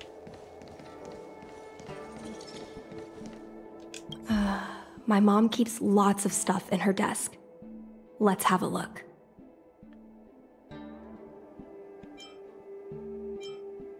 Is this some special Shanso technology? Because, like, what do you mean in the desk? That's the selling point of this desk. Super simplistic design with super spacious hidden compartments. Lots of office staff use this desk. Okay, but no, seriously, where? There are hidden compartments on the left, right, and under the desktop. Which one should we check first? Left side. Paper kite, personal letters, and a copy of Otherworldly Delights? So Mom likes these kinds of novels? Huh, I thought she'd prefer more heroic stuff. There's a really good chance that Otherworldly Delights or a snippet from it is in our book database. So, reminder, crew, for a more fun stream, I should read that. But what we're looking for isn't here. There are hidden compartments on the left. Yep. Right side. There's some exhibition material. Not sure if it's relevant. This is the Fallen Heroes archive. Mom stored them right next to her. What does that mean? Every time our pilots returned from the battlefield, my mother would tell me never to forget the cost of victory. But what we're looking for isn't here. There are hidden compartments. Under the desktop. Got it. This looks similar to Mom's diary. But it looks like it belonged to Miss Tsai. Ah, fuck. Well, folks, I'm gonna take a sip of water.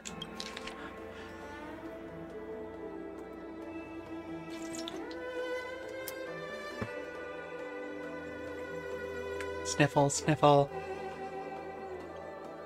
I see "don't cry" written there, right there. Alright. Yukong, I'm happy to have a chance to fight side by side with you. When the pair assignment was sent out, I was so nervous that I didn't dare open to check it, fearing that we wouldn't be paired up. It's not like I can't bear to part with you, but I was worried to leave you with the others with your fiery temperament.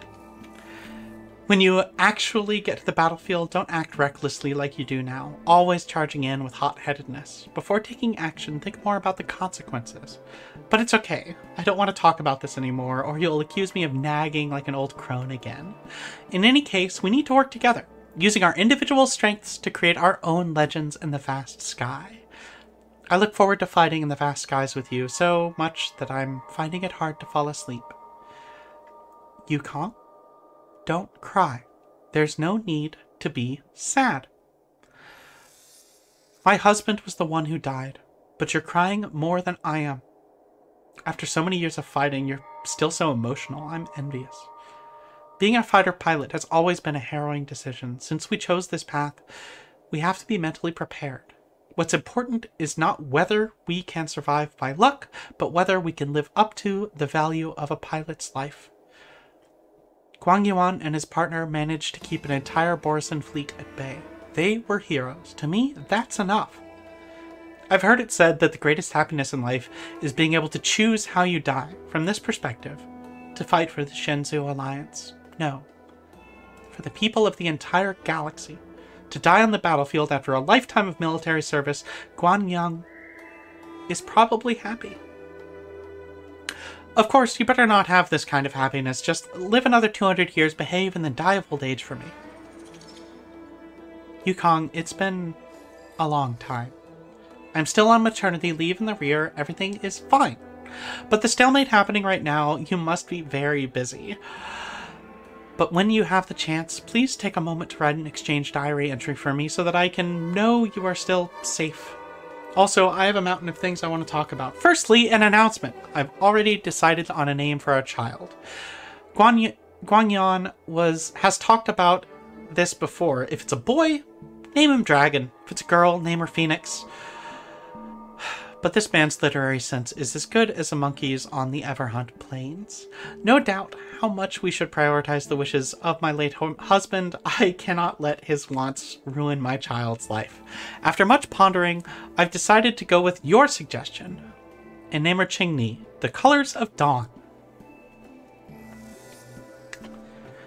The moonlit camp. Pardon me?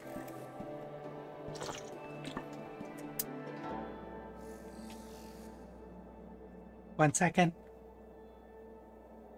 Gonna mute.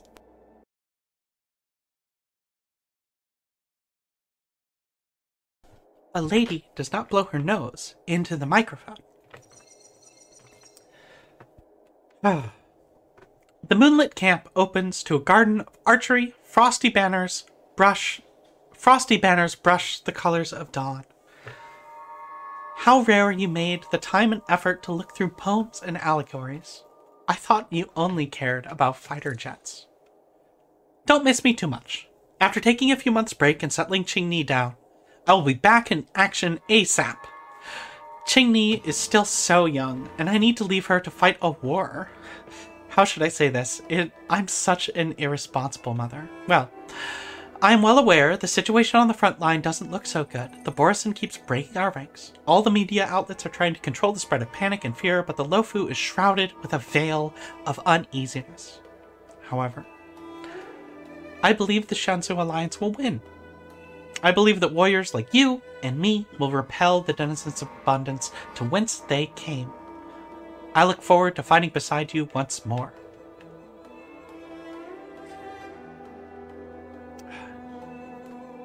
Yukong, we will be headed toward a cruel battlefield tomorrow, so tonight, there are some things I must entrust to you. This may be somewhat ominous, but there's no need for it, but there's no help for it. Who made it so that we've never entrusted these things to each other before? If you lived and I didn't, please take care of Qingni like she were your own daughter. I know you will. I will entrust you with all of my savings. Please use that as living expenses for Qingni. No matter the kind of person Qingni wants to become, please support her fully. Merchant, poet, street performer, anything but fighter jet pilot. Please allow me to make a vow with you. Do not let Qingni become a jet fighter. When we enlisted, we wrote in our diary, our fighter jets will be hung in space like their lonesome selves, like ships sailing in the middle of the ocean. Some may call this feeling lonely, but I prefer to call it freedom. I really love this segment, because I thought the same. But that's not enough. Loneliness or freedom, we've already tasted it all.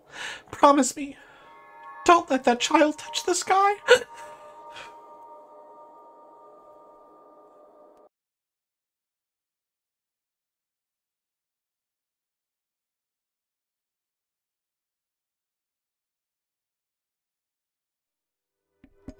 Alright, folks, we're back. I have some fresh tea. And a lot of soiled tissues. Alright, let's do this. So... I was adopted? And this Miss... Sai... was my real mother? Well, I mean, honestly, Yukong is also your real mother. I suppose I've always had a feeling.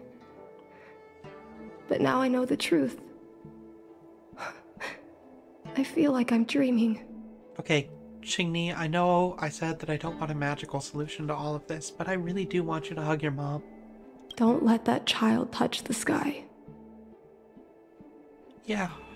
Is this why Mom refuses to let me become a fighter pilot?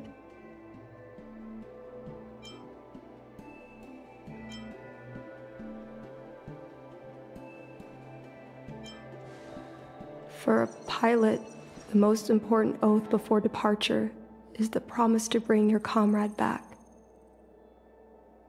Mom didn't manage to bring her comrade back. So she vowed to prevent me from setting out. Not only am I her daughter, I'm also her final promise to Tsai. I never thought my dream would put Mom in such a difficult situation. I feel a lot closer to Mom after reading this diary. Even if we're not connected by blood, I understand her a lot more now.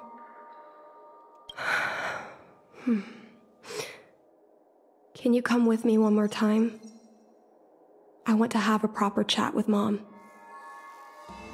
Yeah. No problem. Yes. Thank you.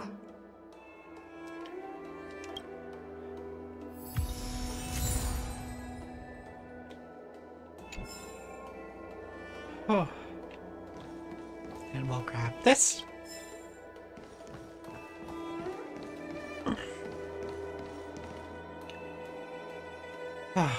Well, Welt, you love talking to Auto Apocalypse. Let's go.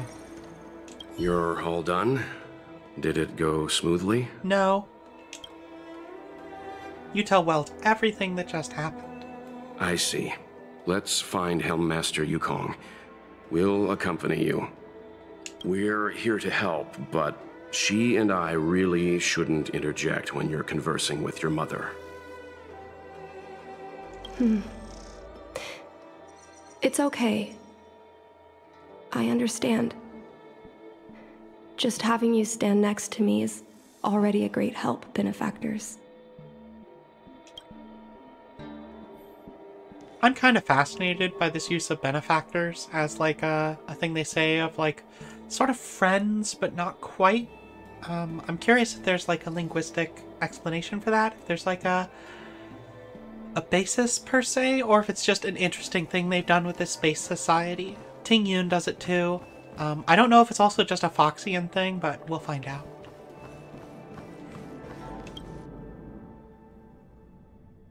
When Mom feels down, she usually goes to take in a view of the Jade Gate. She should still be there. Let's go find her. I mean, she's right there.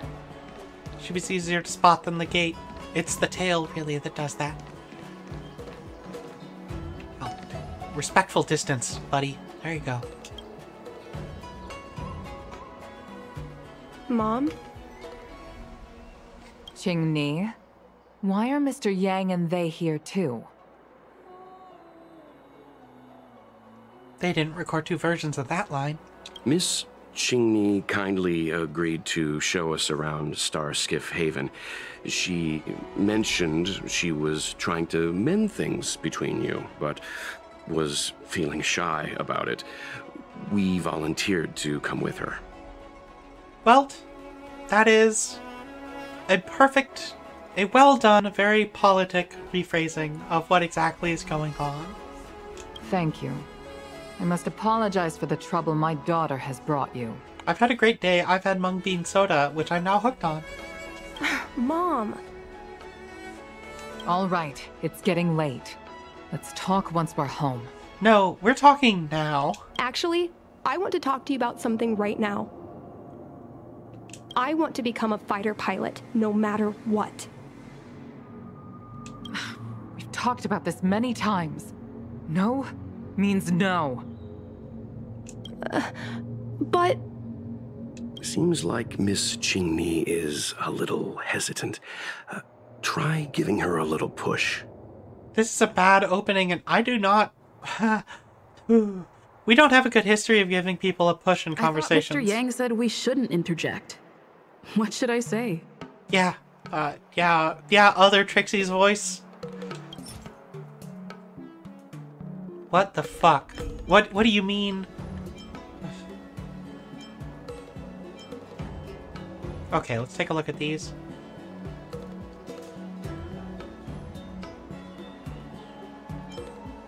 This is an extremely Ace Attorney moment.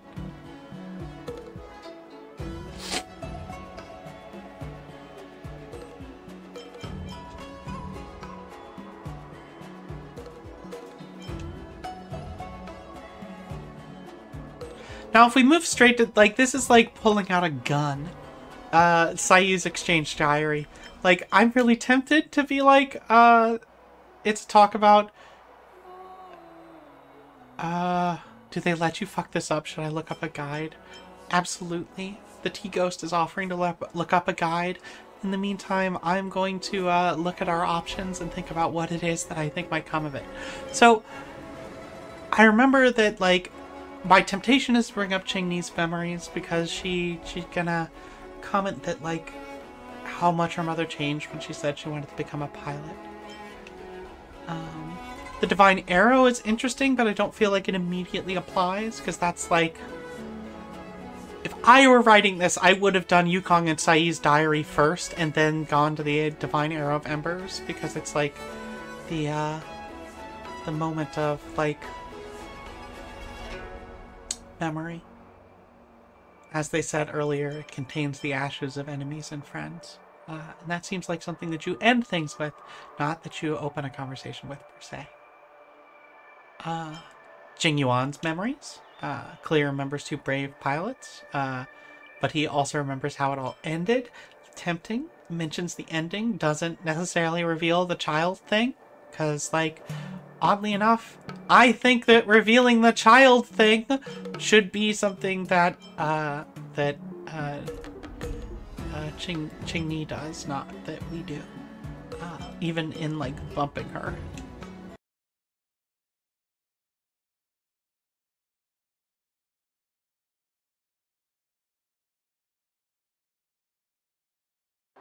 Oh, I'm finding our videos! Ah, the T-Ghost! The T-Ghost has found the problem with the internet is that motherfuckers don't know how to write a fucking thing, but they do know how to get clicks that they can get ad revenue from. Alright, I think that I have to take a leap of faith on this one. I'm gonna use Ching-Ni's memories, because if I'm wrong, it's not gonna fuck it up. It's mostly I'm gonna miss stuff, I suspect. So we'll do her memories. Ching-Ni remembers that Yukong has always avoided talking about her career as a fighter pilot, and that she wants to prevent Ching-Ni from following the same path. Why? Doesn't seem like something Hey! now, though. It's gonna stop me from being wrong and provide me rare voice lines from Stell. Alright. In which case, Divine Arrow Embers. This divine object is a testament to Yukong's devotion to the hunt. Ching-Ni believes it's a sign that Yukong still misses the life of a fighter pilot.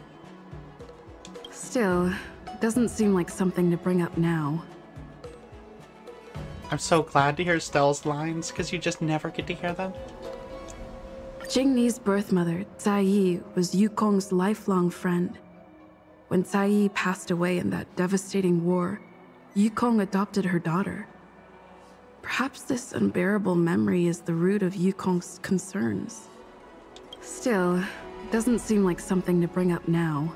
They're doing it like they did the desk, which is that the correct answer is the bottom one, so that we can get all of the flavor. This is another classic visual novel technique. They haven't consistently used it. It's clear that Yukong suffered greatly after that terrible war. Is that why she doesn't want Ching-Ni to be a fighter pilot? Doesn't seem like something to bring up now. Okay, it is the obvious one. This is not a terribly long conversation.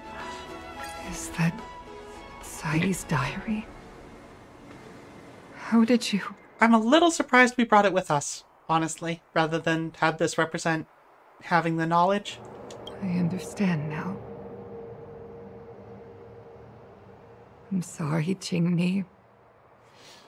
I cannot support your dream because I made a promise to someone else. I don't expect to gain your forgiveness. I just hope you can understand my reason. Mom, what are you talking about? I'm your daughter. Our bond is bigger than forgiveness and reason.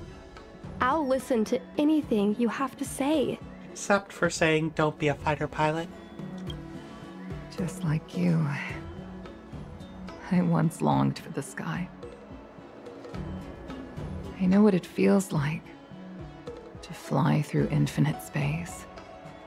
To be surrounded by the vast expanse of nothingness, with unimaginable splendors looming in the distance. To float like a single leaf in the fathomless stellar sea. Some called it loneliness, but we called it freedom. Sai was like that too. We were friends since childhood. We flew star skiffs everywhere, causing trouble until the knights caught us and dragged us before General Jingyuan. We soon became the most elite fighter pilots of the Skyfaring Commission. It wasn't an easy life. You could even say it was a cruel one.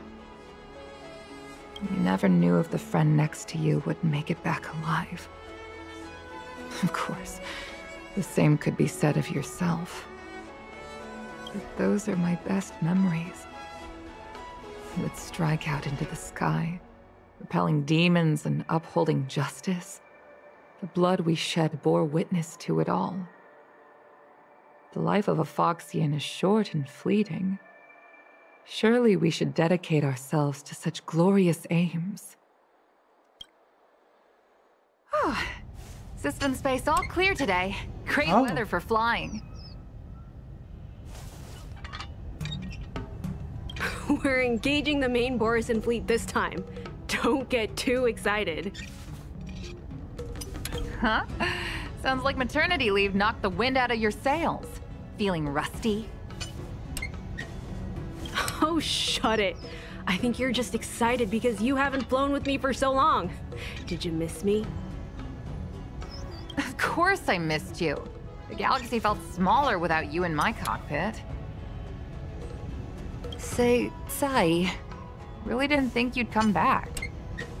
Do you really like flying star skiffs that much? You bet. Sure, it's exhausting, dangerous, low paid. Plus, you only get back to the Luofu a few times a year.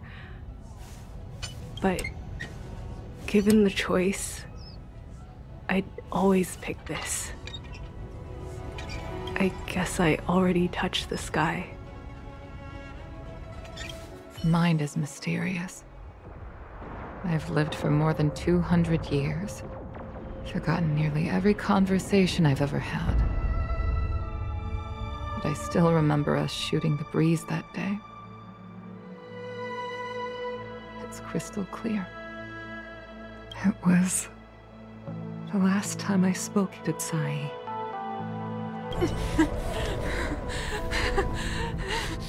Sai? Hold on, Sai. Sai, open your eyes. Sai? Thank you, Yukong. I've had a good life. But please, don't let Jinmi walk the same path. Don't let her become a fighter pilot. Sai, she's your daughter. You'll be able to tell her yourself, do you hear? The rescue's almost here. Stay with me. Jingni is waiting for you. She lost Guangyan. She can't afford to lose you too. Wake up! Sai! Sai!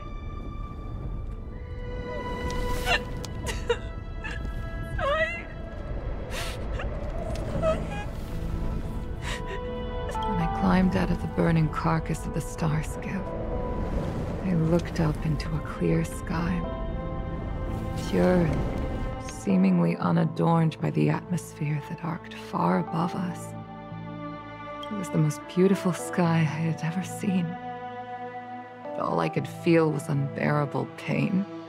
I sunk to the ground and gazed up helplessly. In my dream, That was the day I died. Mom, this is the first time I've heard you talk about this. But I'm not a little girl anymore. The road of a fighter pilot is a cruel one. I know that now.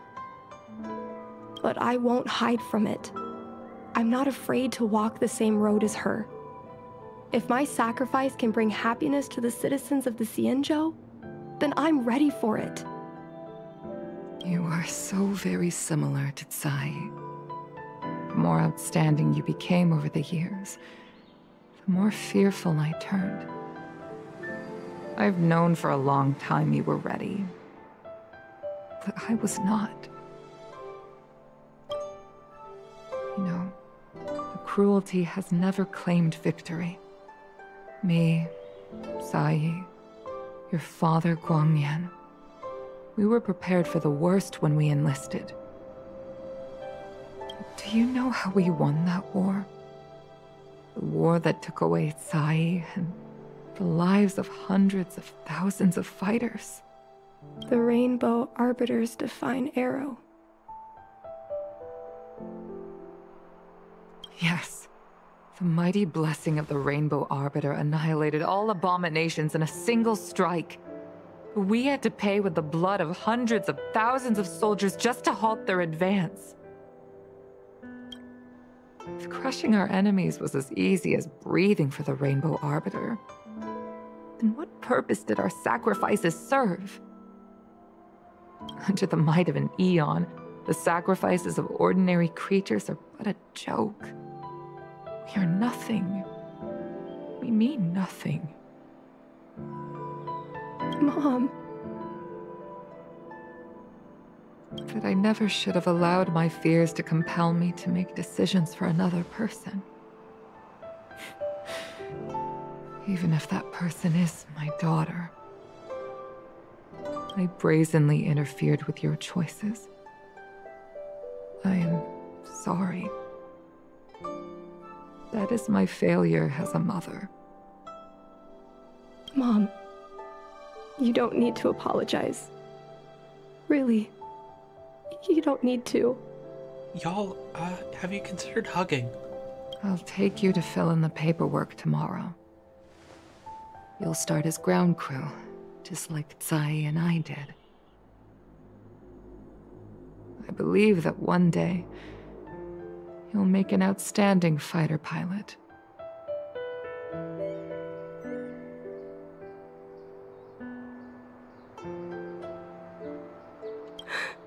Huh? Really? Thank you, Mom. Thank you. Thank you. Thank you. I was afraid of you following in my footsteps, and more afraid of you taking after Tsai. If this is your choice, then I'm willing to support you, even if you live to regret it. I mean, really, the concern is that she doesn't live to regret it. Mom, I have one last request. Tell me. Tell me about my mother? I want to... Oh! Fly with you at least once. Well, that's good. Oh. I'm afraid I can't. I won't be flying anymore. Oh. But... why? Because I already touched the sky.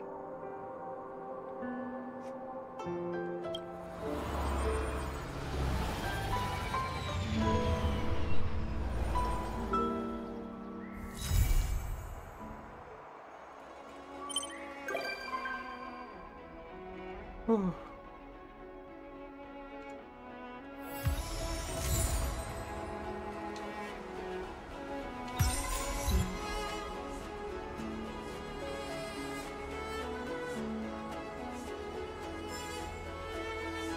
I'll read that message later. I think this is where we're gonna leave off today. It has been an incredibly sad day. Look at your phone, buddy. It's your coffin, your one true love. Thank everyone for coming today and putting up with the couple of emotional breaks that were necessary to get through this stream. I did not have the time that I was expecting, let's say. I think that was a very, very good story, and I am glad to have experienced it and to have shared it with all of you. But I need a nap, and lunch, and maybe to go grocery shopping. So I'm gonna leave you all to the rest of your Tuesday, or perhaps it might be very early morning for you, or maybe late at night. Have a good one. Take care. Hug your friends. Tell your family you love them. Alright. Bye.